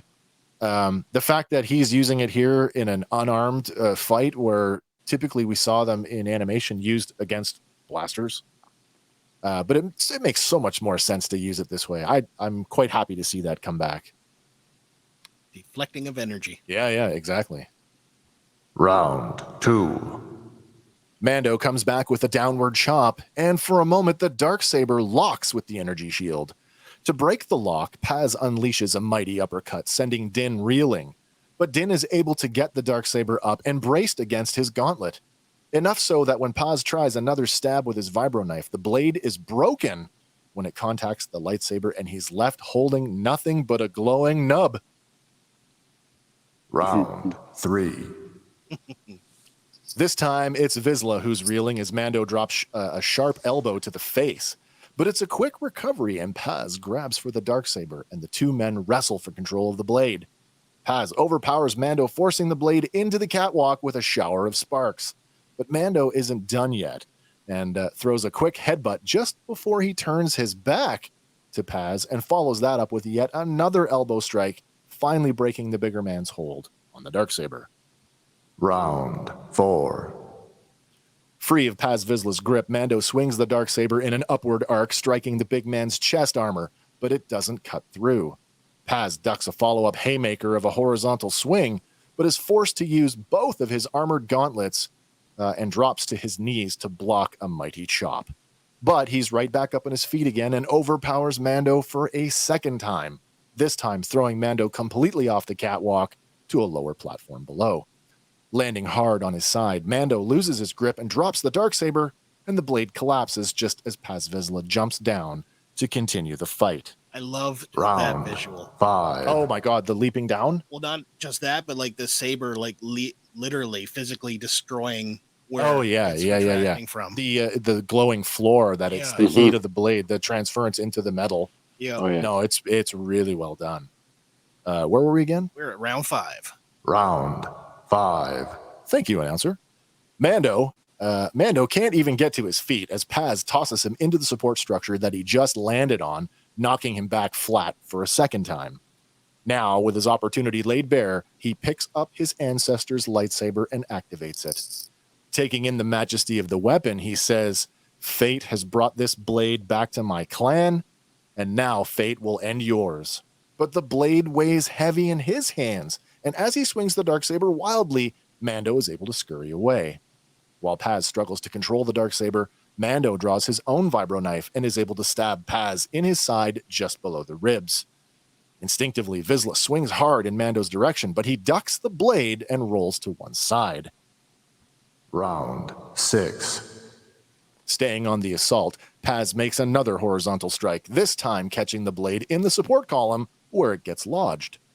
With a pause in the momentum, Mando gets back to his feet, but Paz is unwilling to let go of the Darksaber, and he grabs his opponent one-handed by the face, slamming him back into the column for a third time. Mando, on his face once again, gets back to his knees, but Paz has now freed the Darksaber and swings wildly again. Dropping prone under the blade, Mando is showered in sparks. But that's enough of a distraction to allow him to duck behind the big man, making a flurry of cuts to his leg and behind his knee. Paz turns to face him and draws back for a devastating chop, but the movement is long and telegraphed, and that's all Mando needs to get around behind him and force his knife up under the chin guard of the heavy infantryman. Din Djarin wins. Oh, I know it's goofy, but I had so much fun making those. All right. So suddenly the armorer, who has been watching this whole time, shouts, "It's done." And just like the last time that these two men had quarreled, she asks each of them if they've ever removed or have had their helmets removed. Paz answers no to both, but when pressed, Din tells the truth, revealing that he has, at which the armorer declares him a Mandalorian no more. Taken back by the revelation, Din asks her how he can atone. Paz Vizsla, who on top of his physical wounds now seems morally wounded at the knowledge that not only did he not win his ancestor's lightsaber, he just lost to an apostate.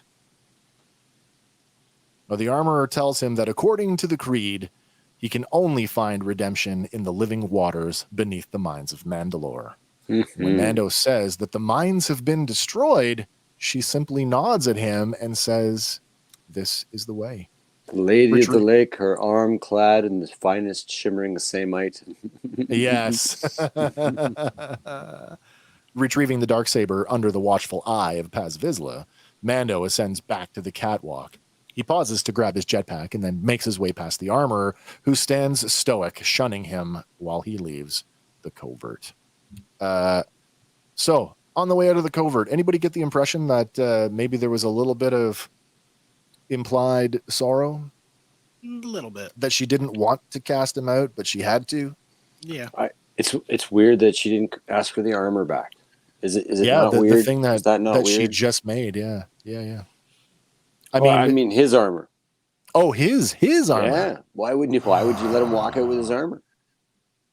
You know, you make a good point. I mean, well, you know what? I'll tell you this. It's in there. It's in the exposition. How can I atone? He's on an atonement quest. So, I mean, does he get to keep it for the attempt at the atonement? When do they decide that, hey, he hasn't shown up in time? I guess he's not coming back. Do we hunt him down and take it back from him? A la Mando denying Boba Fett his armor? Are we pretty certain that there's a mythosaur in those waters? Well, this is it. Maybe. Okay, so I mean, besides that, it's a super convenient way to get us, the viewers, to Mandalore, which we've been like, I don't know about you. I don't think you'll get that story next week either. No, that's going to be the bigger season 3 deal. I mean, I've been chomping ever since like Rebels. Like, we've got to get back to Mandalore. And now the setup. We've just got this amazing setup for it. And I mean, ultimately, I think that's what this episode does. It serves to set up future seasons of The Mandalorian. I am super, super excited to be going there. But again, as you say, is the living, the living waters? The living waters is maybe not a metaphor. Maybe there's stuff down there. See, and what is it? What is it? He wants absolution, forgiveness. He wants to atone. Atonement. So this is what's going to happen there.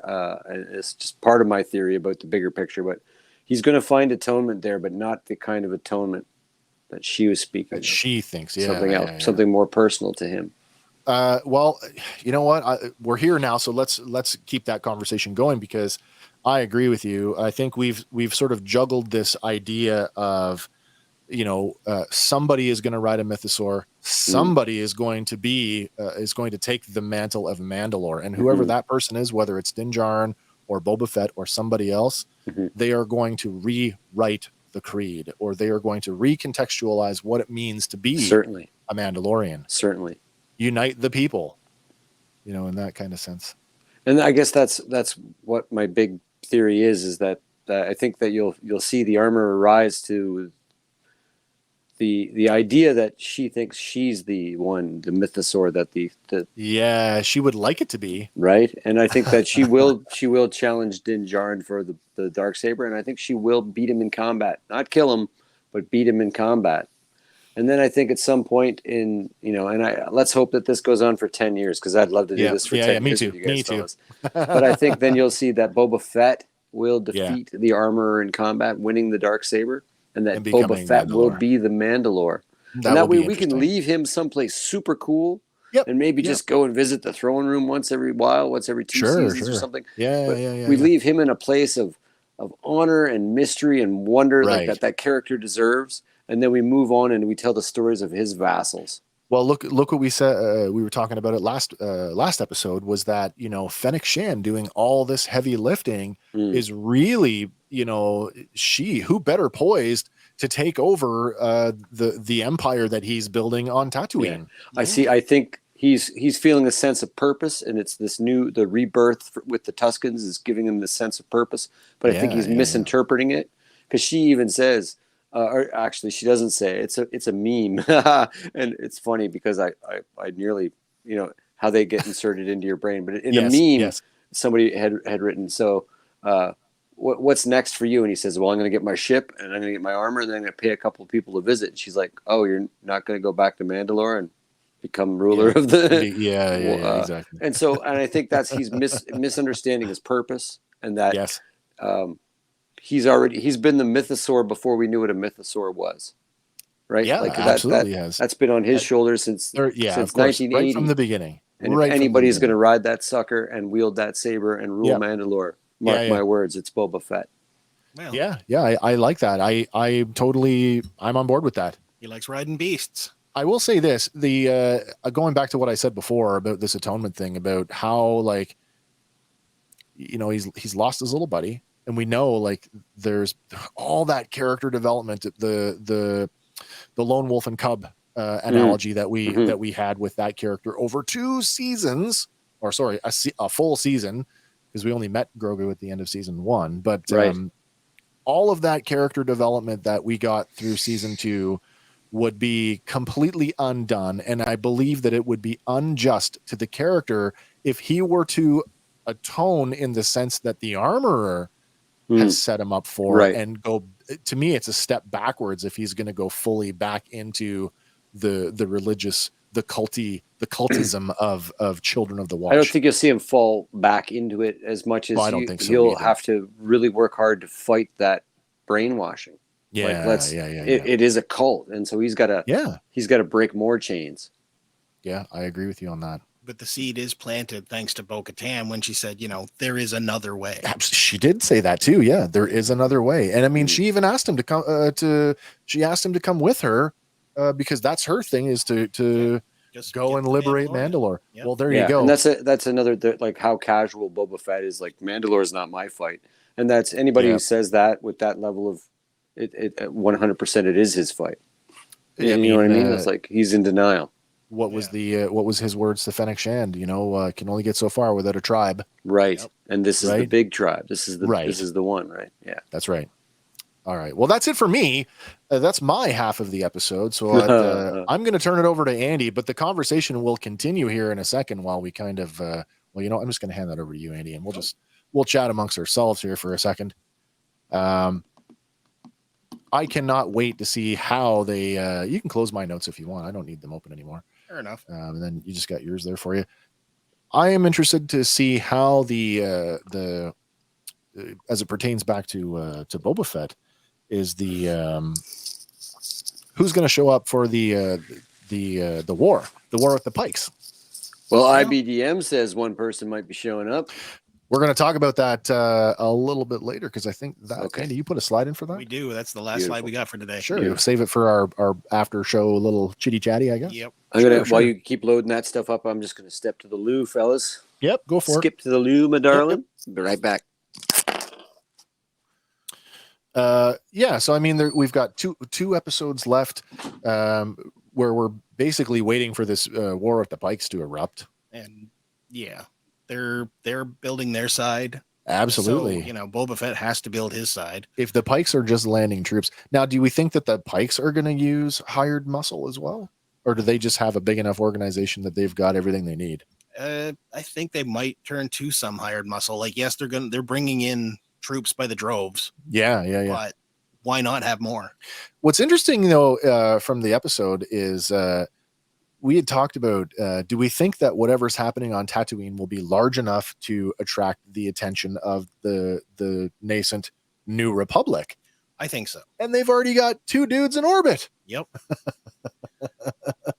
So a thought on that, based on what is said coming up here, it's quite possible that people are going to come out of the woodwork to join this fight against them. Maybe. Yeah, I'm basing that on what Pelimato says here shortly. Yeah, yeah. If that is the general consensus of everybody on Tatooine, right. It could lead to something. Well, I don't know what we're in for. I know that we said it before in our previous episode about how there's this real sort of like fan clamor for more bounty hunters, more at least those who have survived anyway. I mean, we know that we're not going to get the Aura Singh cameo that some people talk about because she's dead at this point. But we do know that Dengar survived right up and into the Rise of Skywalker. So there's somebody out there. Conceivably, he's still out there kind of doing his thing. Technically, if he's got favors left to call in.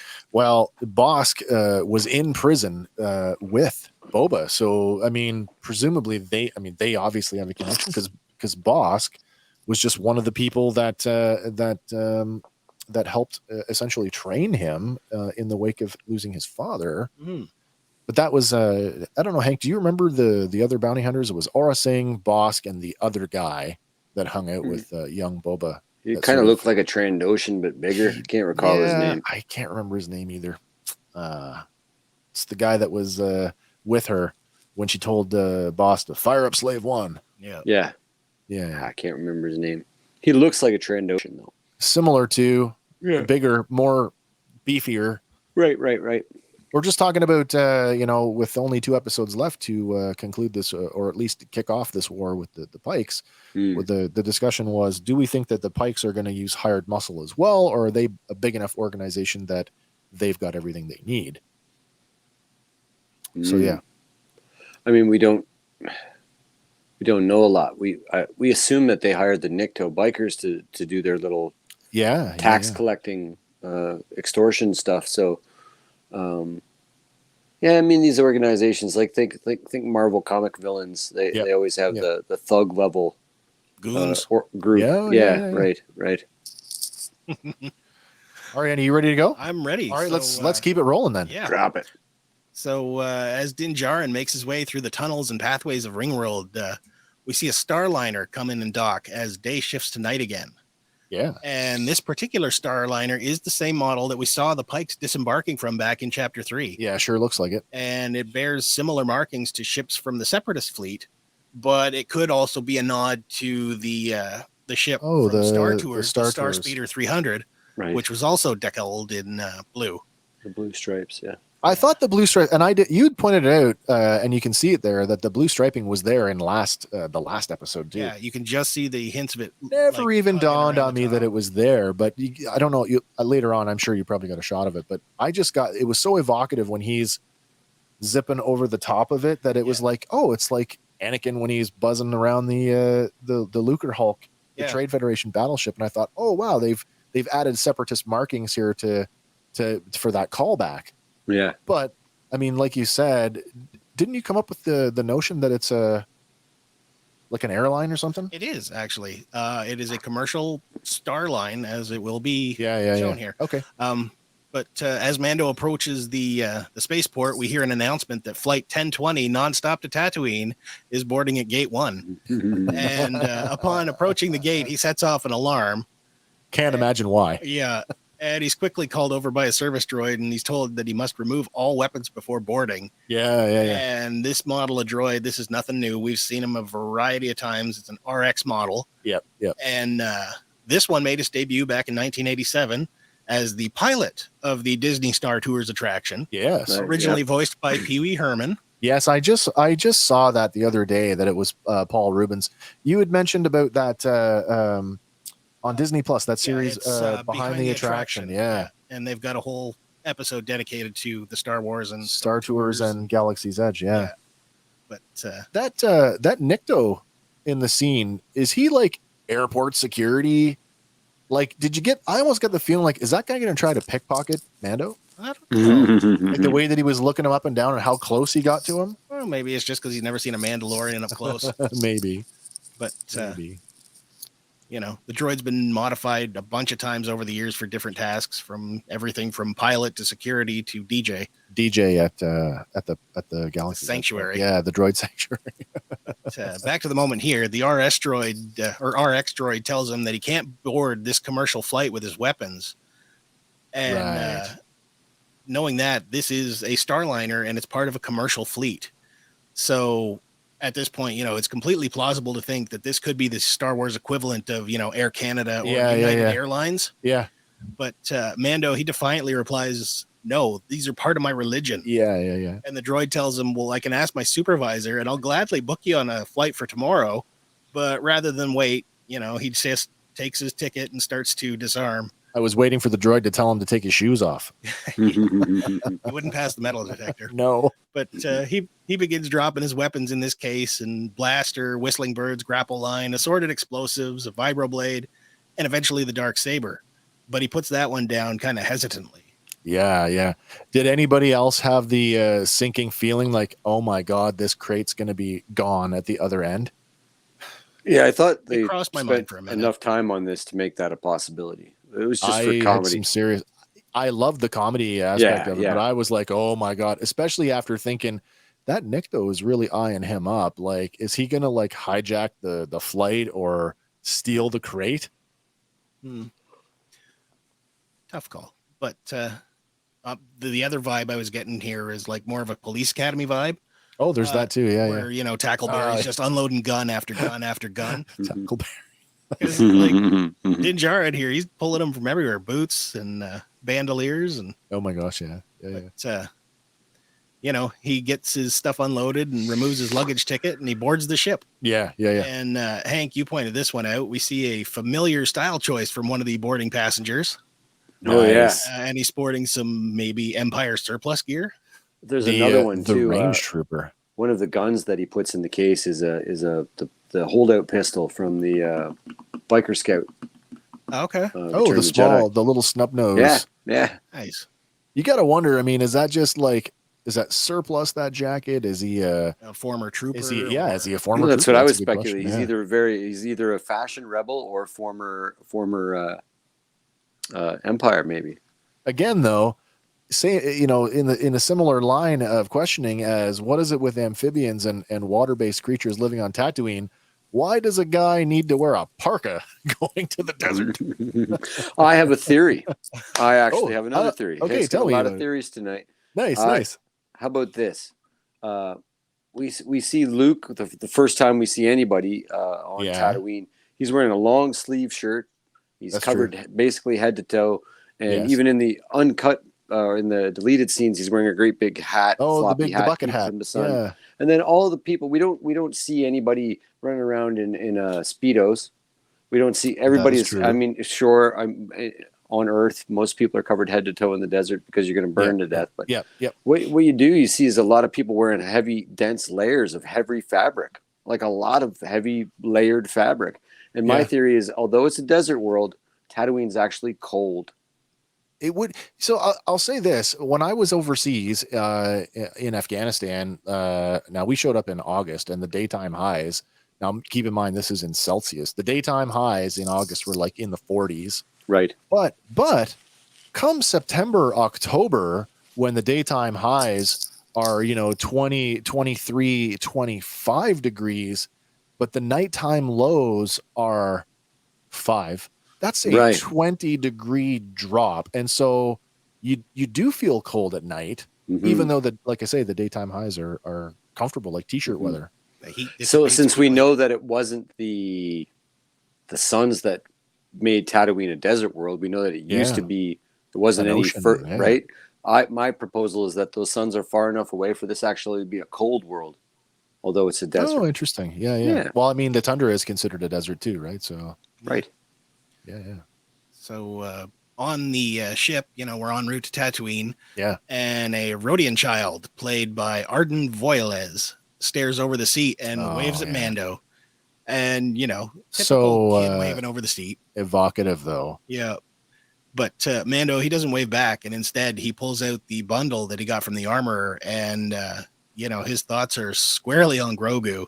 And it's no no surprise. Like the bundle, even resembles his little head. It even when the armor handed it to him, it's like, oh, she's tied it up with big ears, and it looks like a little round head, and it's like, oh, okay, we got to keep tugging at the heartstrings here. That's right.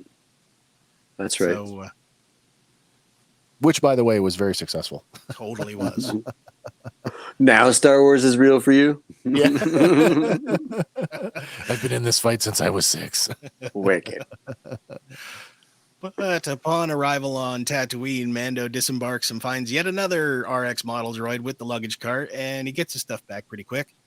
But we do see on the luggage container, we have basically a logo because it matches the same logo. Striping. It almost matches the striping pattern on the top of the ship. A little bit. But the logo does match the logo on the luggage ticket. Yep. And we do find out it's Starliner Travel. That's cool. So, and the only Orabesh on there just reads tag. Okay. So I don't know what the other represent unless it's a real twisted up version of the basic numbers. Like the dots and I don't know. The dots and lines, but they don't match any configuration that I have seen. No. But yeah, we now have our travel company. Yeah. So we switch to Hangar 3-5 and we find a little 2-legged droid. Did anybody? Okay, and I know Andy, you've not played it. I have not played it. Hank, did you jump out of your seat? Oh yeah. I was like, no effing way. I thought we were going to get more than this, but this was plenty. But I thought we were actually going to get another cameo here. But yeah, no, so did I. Definitely. Well, we got one more comment here too. No weapons allowed, but bring the jet. But bring a jet back. Right, That's right. Oh, where's he going to fly? Can't fly off the ship. But we get this little 2-legged droid peering out from around, and it's only to be snatched up by a womp rat. So you guys, you noticed Jedi Fallen Order. The BD series droid, affectionately referred to as Buddy in Star Wars Jedi Fallen Order. Cal Kestis is a little companion, as it were. He's almost like, I don't want to call him, he's like a MacGuffin, but like he's the jackknife of droids. I mean, he's a scout, he's your zip line, like he's all kinds of stuff in that game, and he's just awesome. Super. Yeah, he is very good. Yeah. But instantly in my top 3 favorite classifications of Star Wars droids. Nice. Yep. But he's in trouble now, and a blaster bolt just misses the womp rat. And Pelimato comes into screen sporting a Jawa-style blunderbuss. And we get a great visual of Peli and her droids as she barks at the Treadwell droid to move the engine block so she can get a clear shot. Yeah. Mm-hmm. And we get returning members of her droid faction, including the 3 Dumb Series pit droids. Yes. The Astromech R5D4. Who debuted in A New Hope. And the WED-15 Treadwell droid. Yes. But it would appear that our droids aren't exactly brave, because each of them is basically refusing to go in the area with the womp rat. And it leaves Peli to advance on her own. What does that tell you about their experiences with womp rats? Yeah. And technically they made the right call, because after thinking it's all clear, Peli's back there. She doesn't see it, but she gets pulled down pretty quick. The look on her face is priceless. Yeah. It's got me. Yep. And, she's struggling to reach that blunderbuss, and it plays out like a typical horror movie scene where she's about to be dragged off and be the latest victim in the shadows. Have you guys heard I've heard some sort of other fan comments on this character that people are calling her the Ripley of the show, like the Ellen Ripley. And I'm like, maybe in look alone, but her hair. Well, there you go. But the characterization of this character, not even close. No, she's way more down to earth, more. Mind you, if the Womp Rat is supposed to be if we equate the Womp Rat in this scene to a xenomorph, maybe there's an alien connection. I don't know. Could be. There's one other thing to point out here too. Is Peli hoarding Gronk droids? Stack of them in the back. Certainly looks like a pile of them against the wall. We talked about this earlier, and I had written it off as being like just a stack of crates. But you know what? Seeing that stack of droids there, the picture of droids, You may in fact be right. Because we know she does have at least one of them wandering around and fully functioning. Yeah. Mhm. Well, yeah. Considering what else the she's one got she lying around charges the the place. ship with later is a giant. Well, there you version of one, go, too. right. It's like Yeah. one I've never seen before, for sure. Yeah. It's not a stretch to think that maybe she's stockpiling droids as well. I mean, you know, if power is an issue, and I mean, you know, walking generators are sort of the solution for that, and you're running a shop, maybe you'd need that many. That's possible. But back to our situation at hand, Pelly's about to become Womp Rat food, and she's saved out of nowhere by a blaster bolt that bullseyes the Womp Rat, courtesy of the Mandalorian. And Pelly cries out, "What an entrance!" Yeah. And then calls to see if BD's okay, who limps out. Yeah, I was going to say, he was limping. Yeah. Just like his first, when we first meet BD in the Jedi he's Fallen injured. Order, he's limping as well. Yeah. There you go. Yeah, sweet. But with the rat dead, you know, Pelly calls out to the droids, "Hey, look, everyone, it's Mando." Yeah. And the droids, they don't really care. They, they all just go they up just in their walk own different directions. Yeah, we're out of here. Yeah. And then when Pelly asks, you know, well, to what do we owe the pleasure? He replies, you know, "I got your message." But quizzically, she's like, "What message?" And then he states, "Well, you said that you'd found a replacement ship for me." And instantly she's like, "Oh, yeah, that's it." But I actually thought she was feeding him a line at that point. Like, how did you forget that you sent him a message? Or did somebody else send a message on her behalf, Yeah. luring him here? No. I thought there was something more to it than that, but now I think it's kind of like she's just scatterbrained. Yeah, a little bit. Absolutely. She's a little bit nutty professor. Yeah. But she goes on and she's like, instantly, "Did you bring the cash?" And he hands over a bag full of payment. And she jokingly asks, "Should I count it?" Not because she doesn't trust him, but to make sure that he didn't pay her too much. And then she just tosses it off to a droid and says, "Here, count this." that. And tells another one to go put that Womp Rat on the grill before it gets too gamey. Too gamey. So, you know, no wasted motion. And when your food tries to eat you. Exactly. She then inquires as to, you know, where's Grogu? And Mando states, "I returned him to his kind." But she bursts out, "Why the hell would you do that?" Going on to state that, you know, she could have made good money off him by opening a petting zoo. You know, that's kind of a meta joke, right? Isn't that a meta joke?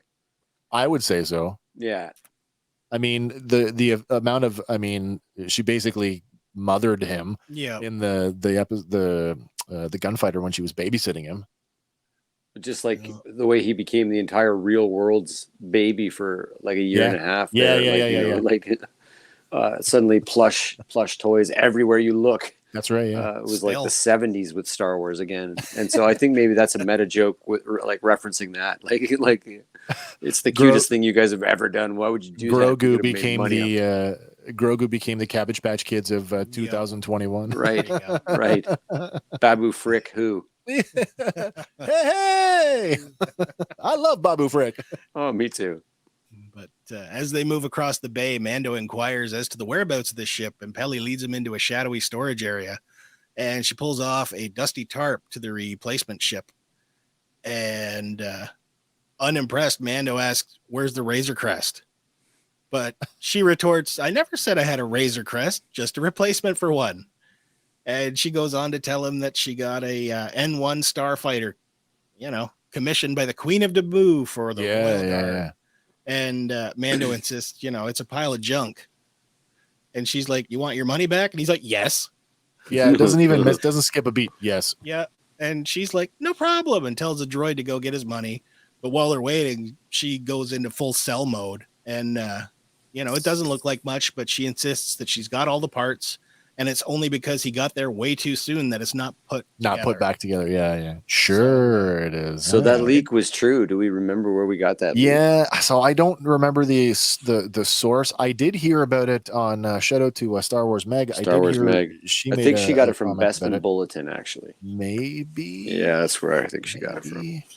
I wasn't initially sold on the idea. I really wasn't.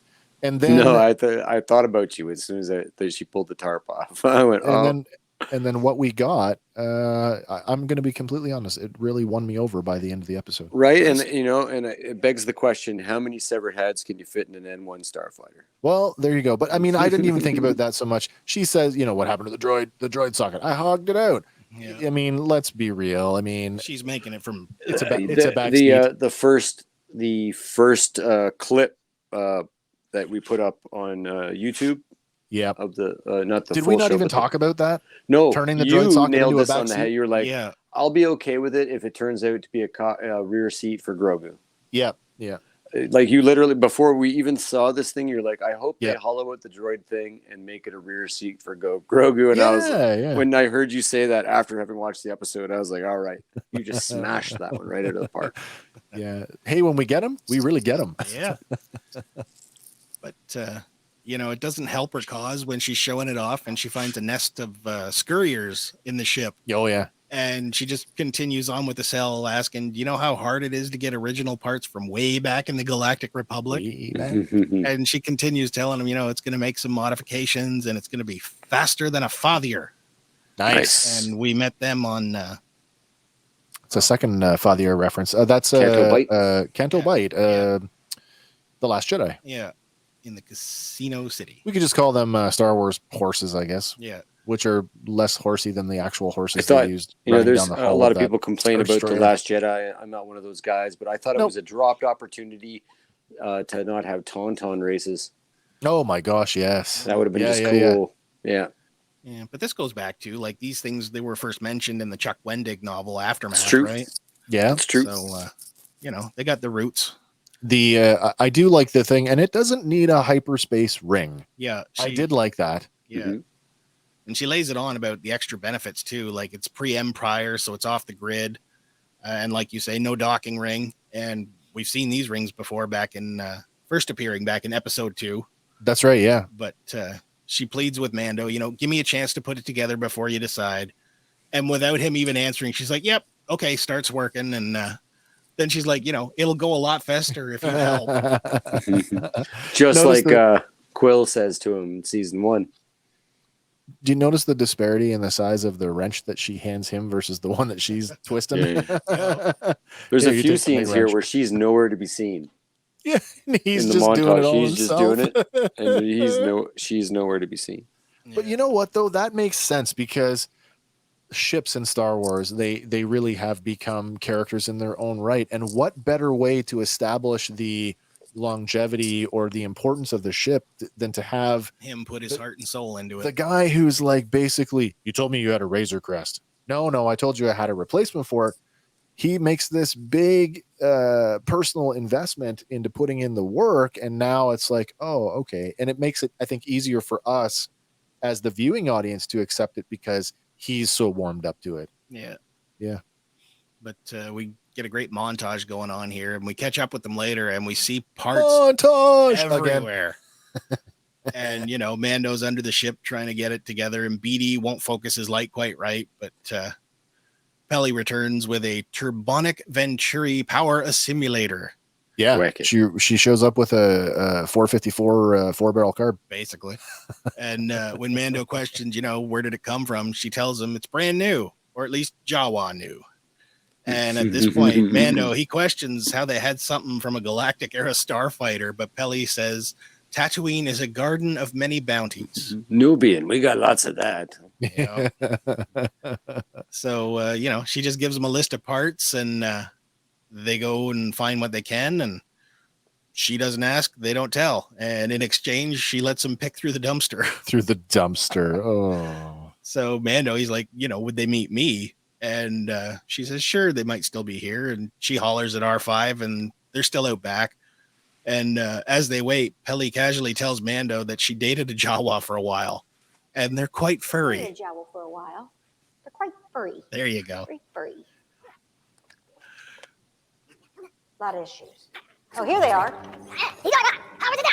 If I give them a list of parts, could they get them for me?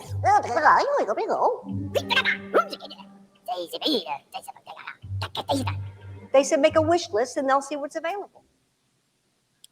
Amazing that she actually speaks. Yeah, she's fluent in Jawa. Speaks Jawa. That's great. That's really, really funny. And you get to see the fur around their hands. Oh my God. Yeah. It was almost like, more it was like, ape-like. I was going to say it was old timey gorilla suit. Yeah. Right. Because normally they're seen in gloves. Gloves. Yeah. And this is what led to my theory that Tatooine is a cold place. Oh yeah. Yeah. Things I covered guess so. head to toe in fur are also wrapped in cloaks. One of our 2 indigenous species is covered in fur. Yeah, and both wrap head to toe to protect themselves from what we thought might have been a dry, hot, arid desert. Maybe it's a cold. I wonder if we'll get environment. I don't think we have one yet. If we're going to get a canonical explanation for the change of eye color off world. I know that there's supposed to be crystals or something to protect their eyes from the suns. Oh, maybe, yeah. But why are they a different color off world? Could be just the angle you're viewing them at. Maybe just so they could sell an action figure. If you ask me, that, you know what? There you go. Yeah, yeah. I have 3. Everyone gets one. But Mando goes on to tell him, I want mostly bolt-on aftermarket speed mods. Yeah. And he also posits that they'll need to be vintage hyperwear if it's going to fit. But Peli says, don't worry about the size and shape. Just get what you want and we'll make it work. And then the Jawa asks for what I can only assume is a date. Because Peli tells him, no, I'm working on myself right now. Oh, I love that. Yeah. The Jawas take their leave. You got to wonder, do they know each other? They might. Maybe she's already been on a date with that guy. It could be. Who knows? And they just needed to see other people for a while. But we're treated to this montage again. And we get Peli and Motto and Mando. They're assembling, fixing, and restoring the Starfighter to working condition. And the droids are even helping, and they're offering up parts and pieces. And yeah. We also find that there's way more scurriers living in this thing. And yeah, like they're in the they're front, everywhere. They're in the console, they're in the engines. And the montage pace breaks for a minute when Peli tells Mando more of the tweaks that she's gonna make. Yeah. And even though some of it's concerning, she's got an answer for everything. And we also learned that she's never been off planet. Yeah, but she says I'm a local gal. Yeah.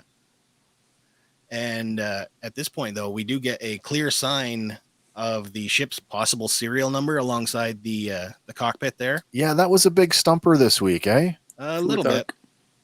Yeah. It is the Futhark font, and these aren't new. They were present all on the ships back in the Phantom Menace. Yep. But sometimes they would appear backwards or forwards, depending on the shot, or possible continuity errors. Oh, possibly. Because like this shot here of the one side of Anakin's, it's pictured both ways. Oh, yeah, I guess so. Right. I mean, if it's anything, it was a mirrored image. Yeah. If it's anything like a pilot's name on a fighter, it would be oriented left to right so that the reader would always be reading it left to right. So I don't know. Yeah. But it seems more like it's not, I mean, it is just gibberish. So it could be like less of a call sign and more like serial number, like, maybe KPJ X47, something like that. Yeah, I guess so. I mean, I'd even, what was the one I tossed out? Maybe it's more like, a squadron number, air wing number. Yeah, right. 5. Who knows? I don't know. Of the 3 that I could find, all 3 are very different, and all 3 are basically gibberish. But I did learn something about Futhark, which is the royal version of the Naboo language, the written version. Yeah. And there is a more casual, I think called Futhoth, which is the handwritten sort of peasant version. And it also appears in Attack of the Clones. Really? Yeah. That's cool. But, as the ship nears completion, Mando inspects his finished work, and Peli, still in full cell mode, she asks Mando, do you know how lucky you are that we got this? Oh my gosh, yeah. But he's quick to point out, if you find a Razor Crest, you can have it right back. And Peli, she protests Bantha Diddle. These are a lot harder to come by. Yeah. And the montage continues, and we get the ship coming together really well. And soon the Jawas, they return. With a cryogenic density combustion booster. Awesome. This made me so happy. Yep. And Mando, he's like, pretty taken aback at the speed for which they got it. Yeah. And Pelly mentions, these critters could find a scud in a krill pond. Yeah.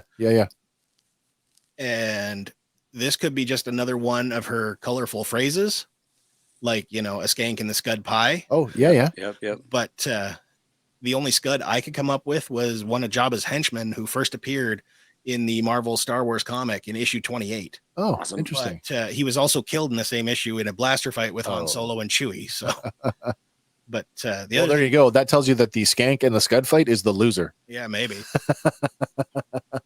But the other thing to note here, this isn't the first time we've seen that particular. Oh my gosh, part. no! And I think we have Lauren to thank for this one, dude. Yeah. Well, I mean, it was fairly.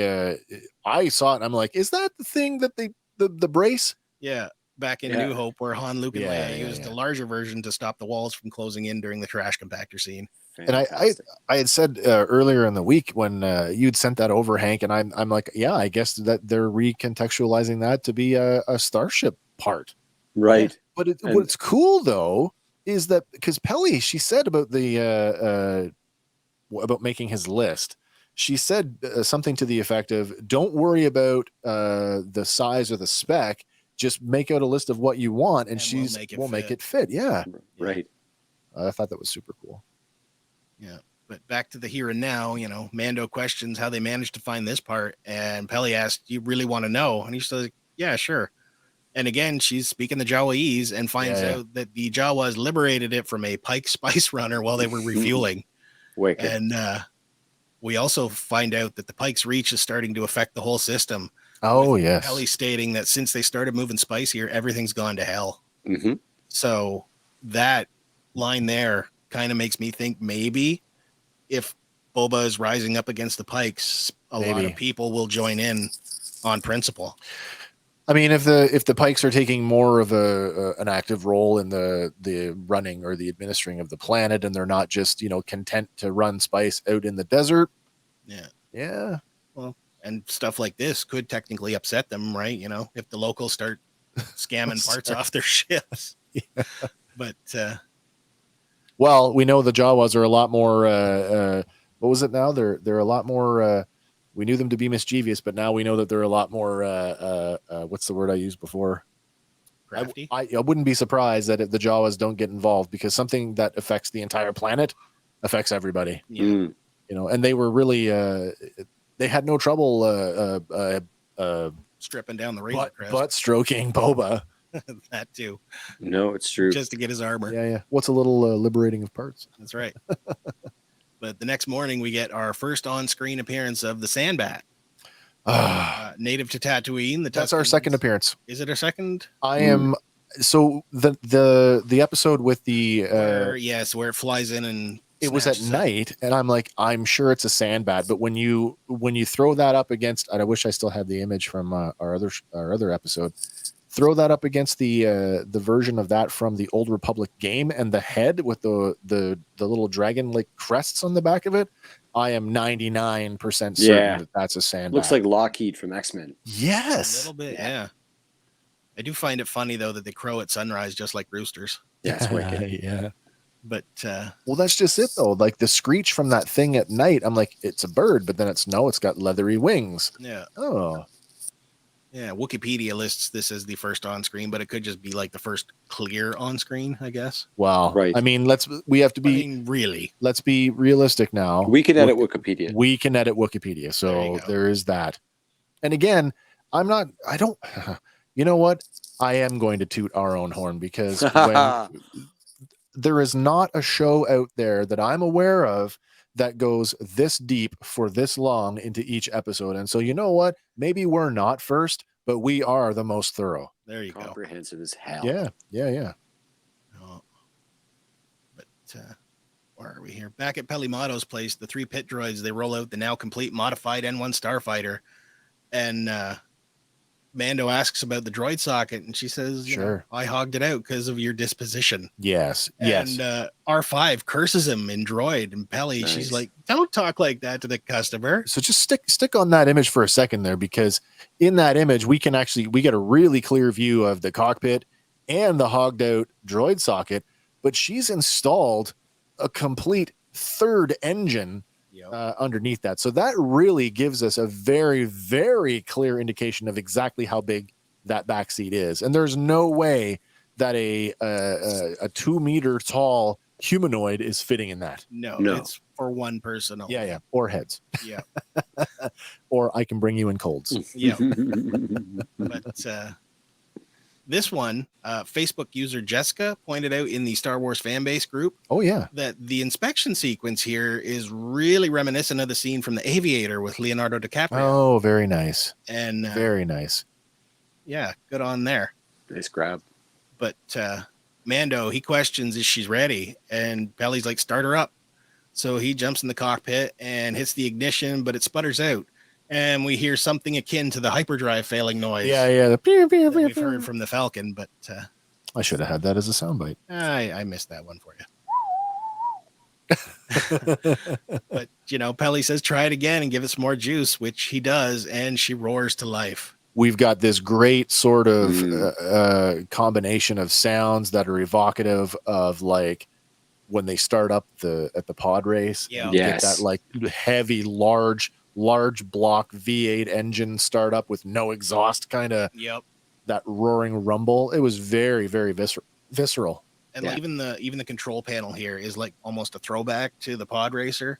Yeah. With the the flipping of the switches and the little ignition button. And oh, yes. Yeah. But, he asks her, should we be performing some diagnostics on this? And she's like, no, I can hear it. I can hear it. It's purring. It's purring. Well, remember when Fennec Shand said there are some good mechanics in Mos Eisley? That's who she's talking about, right? As much as she is sort of a comic relief character, she really is a good mechanic. She knows her stuff. Yeah, absolutely.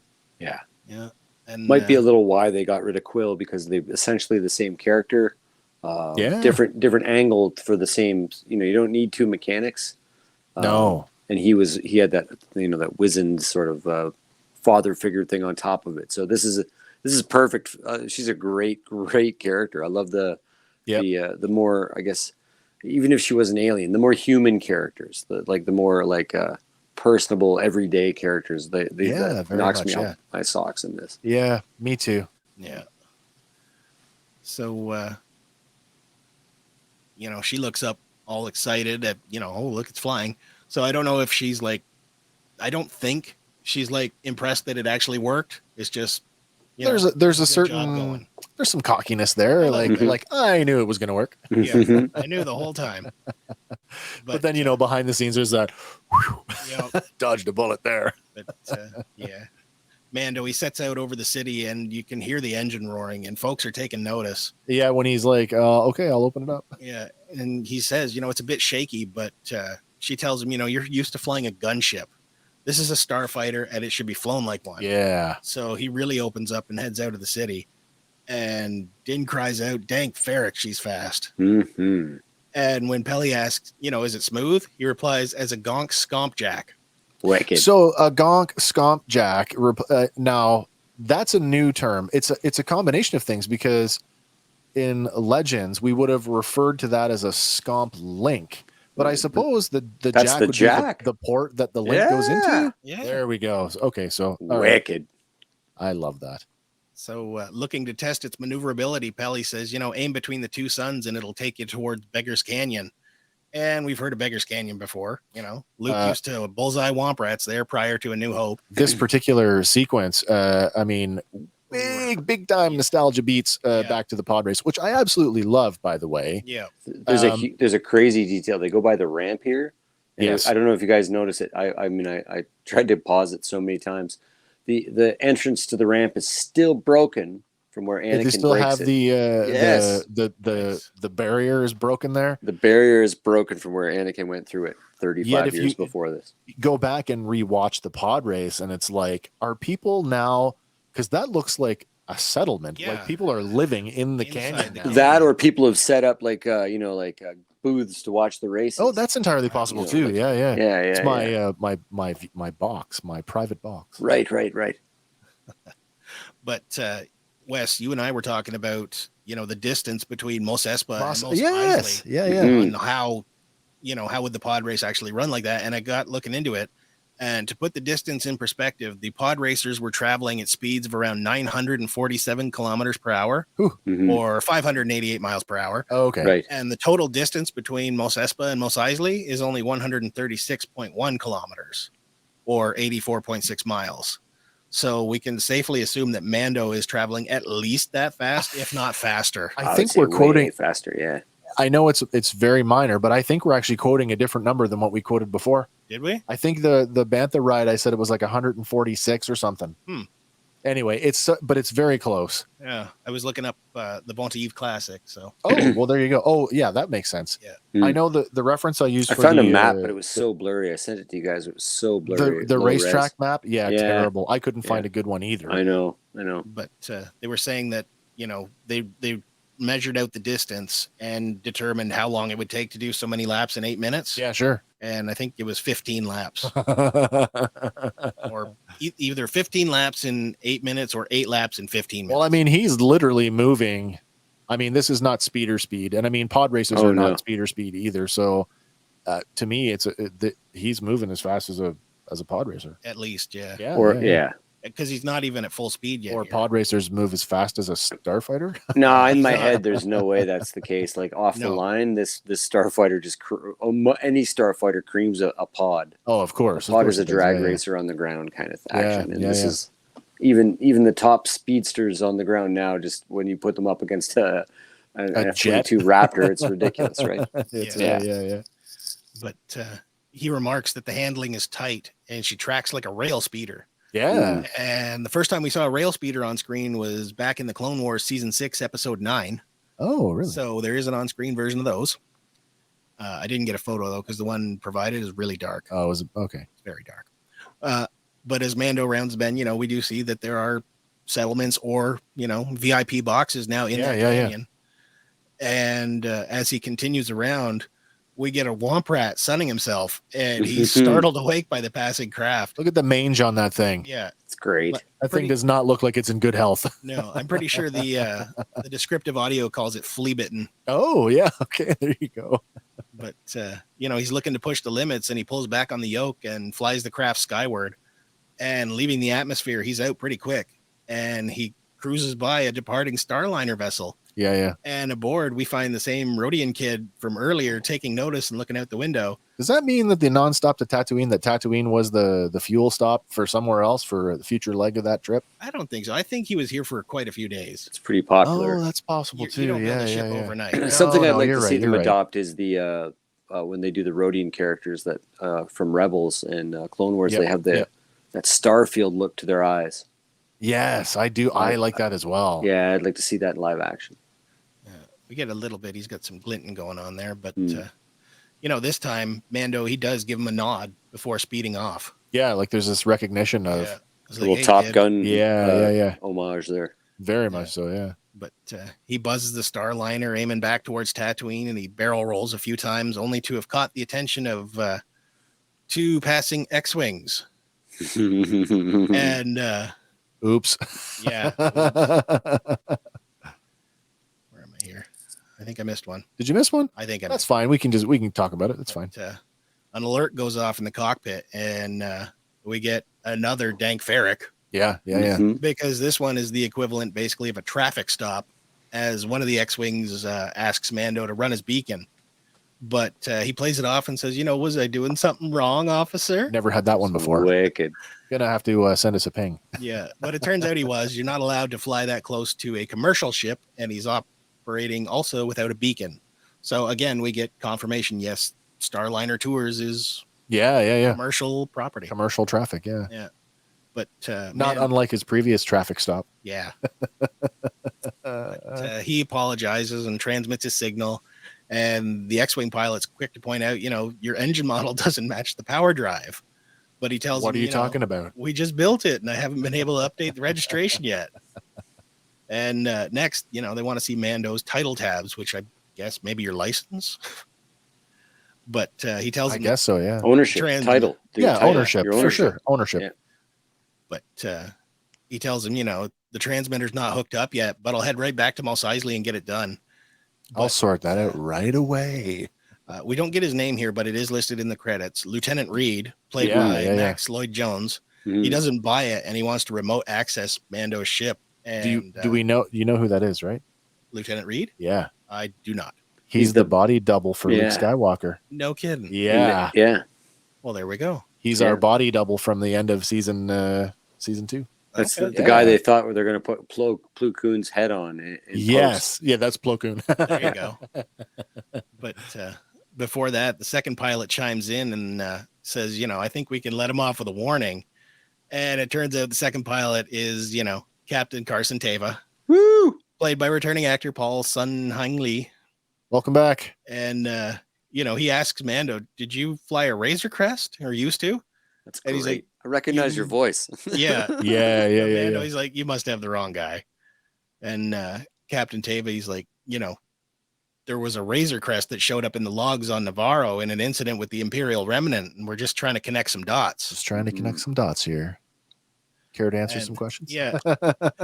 But before responding, Mando hits that kinesio switch, and he speeds off into the darkness of space. And left alone above the planet, the lieutenant asks, should we report this?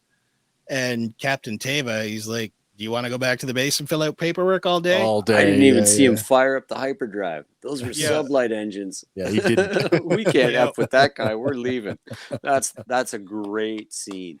Yeah. So good. But and there we do get the buzzing across the ship on this one. Yes, so the coming over the hull of the Starliner. Yeah. But it's really noticeable because he passes over the large radar dish. And when you see that, I'm like, oh, that's so like Anakin when he was whipping around the Lucre hull because it's covered in radar dishes. Yeah. Spinning's a good trick. Yeah. Try that. Let's try that. So they continue on their patrol, and we rejoin Mando as he's coming in for a landing. Yeah. And as he lands, Peli, she asks, how was it? And he slyly replies, wizard. And that's not the first time we've heard that phrase. That's so wizard, Annie. Yeah, back when Kitster told Anakin it was cool. But, where's Kitster now? I don't know. You think he's gonna show up? I mean, in a show that is so self-referential, and I mean, so much love to the Phantom Menace. Kitster's got to be an old man, right? Kitster would be an old man now. Yeah, he's running the shop now instead of Watto. Hopefully, he got out of the slave trade, man. I would hope so. Yep. But Peli goes on to tell him, an old friend was here looking for you. But she told him that she hadn't seen him and then got rid of her and engaged the hangar security system. And Mando, he asks, did you get a name? But before she can respond, Fennec replies, it was me. Yeah. Perched up on a little spot inside the hangar. And she jumps down and, Peli starts muttering, about, I thought we had the security hooked up. And But Fennec, she goes on and asks Mando, are you looking for work? Yeah. And she tosses him a sack of coins, and he says, I love his response to that question here, actually. Yeah. It's just straight out of Western. Might, could be. Yeah. That's a great line. There's so many little nods to Westerns throughout this stuff, but that line for my gosh, yes. Might, could be. Yeah. Then he asks, who's the bounty? And Fennec responds, no bounty. We need muscle. And then he asks, is it Boba Fett who needs help? Yeah, very intuitive. Yeah. And she replies, he sure would appreciate it. Yeah. And he throws the payment back at her and says, you know what? It's on the house. Tell him it's on the house. But first, I got to go pay a visit to a little friend. Mm-hmm. And we cut to black, and we know who that little friend is going to be. So there you go. Babu Frick. With hey! Every time you say Babu Frick, I'm going to do it. So do we think that Fennec's going to go with him? No. Or is she going to go right back to Boba? She's going back to report saying help's on the way, but yeah, she doesn't fit in that seat. Again, 2 episodes left. That's true.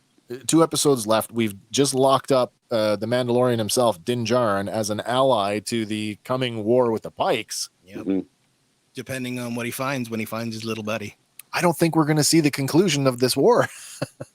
I don't know if we have enough screen time for that. I mean, otherwise we're back to the time jumping plot or narrative device, which might just be the one big fight in the last episode. All fight. You know what? Really, maybe. I mean, Hoth was just one part of a movie, so yeah, it's true. Meant to be a big battle. Both Death Star fights were 20 minutes or less. Yeah, exactly. Yeah, so it's entirely possible that we get a big, and then maybe to illustrate that for Tatooine, that it's big stakes for Tatooine, and maybe the first sort of idea that Boba can be a ruler, but that's not galactically big.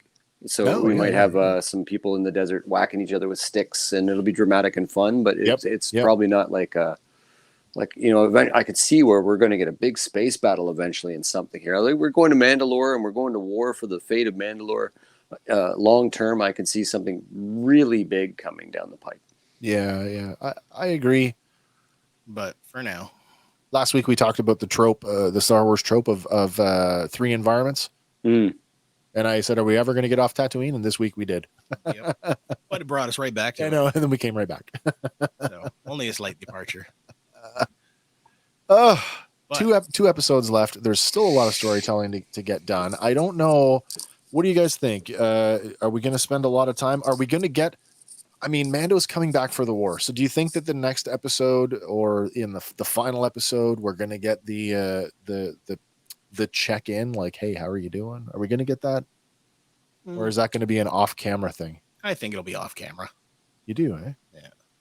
I or a post-credit. I kind of get the sense that, to avoid a little confusion, I think you might find, and it won't take long, it's certainly not the entire episode, but you might find that Din goes to find Grogu, and Grogu and Luke aren't home. That's entirely possible as well. And I think somebody else might be home, and Andy. We've got a thing for that. Yeah. Might be, I don't know I don't know if I broke this or not, but I quite frequently go on IMDb and look for things, and I found a little something this morning. Yeah, you broke it for us. You sent it out this morning. I don't know what time you sent that over, but after that, I had seen it come up in a couple of different Star Wars groups, and I'm like, well, I mean, we're a few hours ahead of that, so good for us. Yeah. Harrison Ford's IMDb now holds a credit for one episode of the Book of Boba Fett. Interesting that that has snuck out, as I'm going to say that, because how much the pain that they went through to conceal Mark Hamill. Yeah. And so it's still up. It's not like it got leaked and took down or anything. It's still up. No. Is this an intentional misdirect? Is this IMDb does have an air of like, well, it's not infallible. Right. So, and this could be not, and like you say, misdirect by making it could be, yes, he's there, but so innocuous. Like the idea, like if you're going to have Han Solo in a Boba Fett thing, there's like do we get another moment like with Black Chrysanthemum where he's like, no hard feelings? Well, maybe, it's like you ever seen that Mr. Bean sketch where he plays the devil and he says, the Nazis and the French, you guys have something to talk about, both of you over here. I don't think you could do 5 minutes of Boba Fett reuniting with Han Solo without there being something significant there. And I don't mean like a fist fight or even a blaster duel.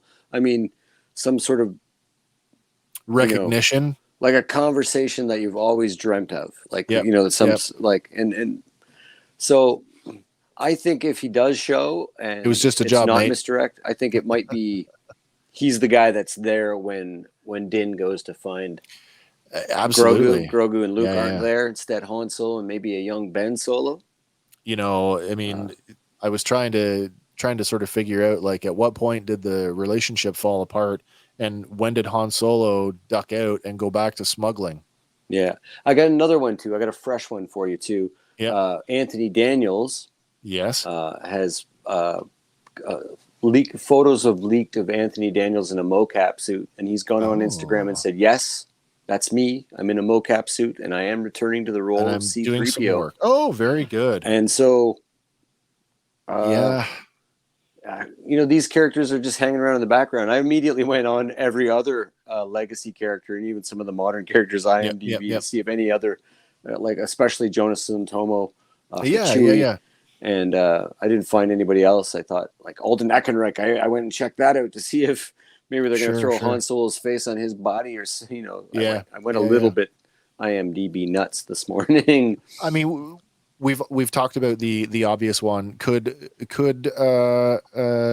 Han and little Ben be visiting Uncle Luke when Din Djarin goes to check on Grogu? That's definitely one option.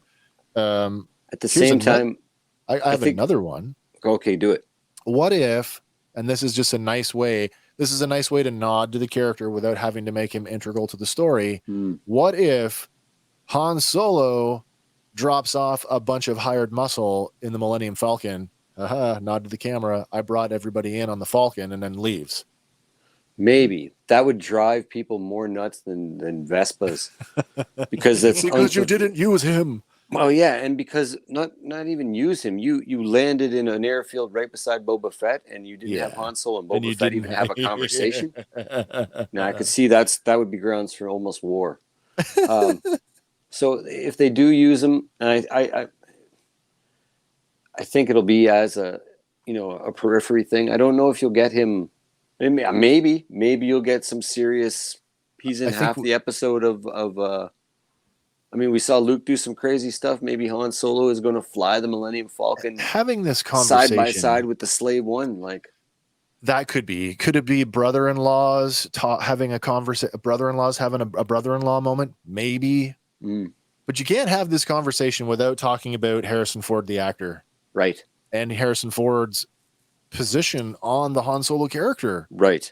He wanted Han Solo to die, right, in the original trilogy, and got his wish in the sequel trilogy. What if there's a reason though? There's a reason he wanted that to happen, because he didn't think that anything George did with the character had enough oomph.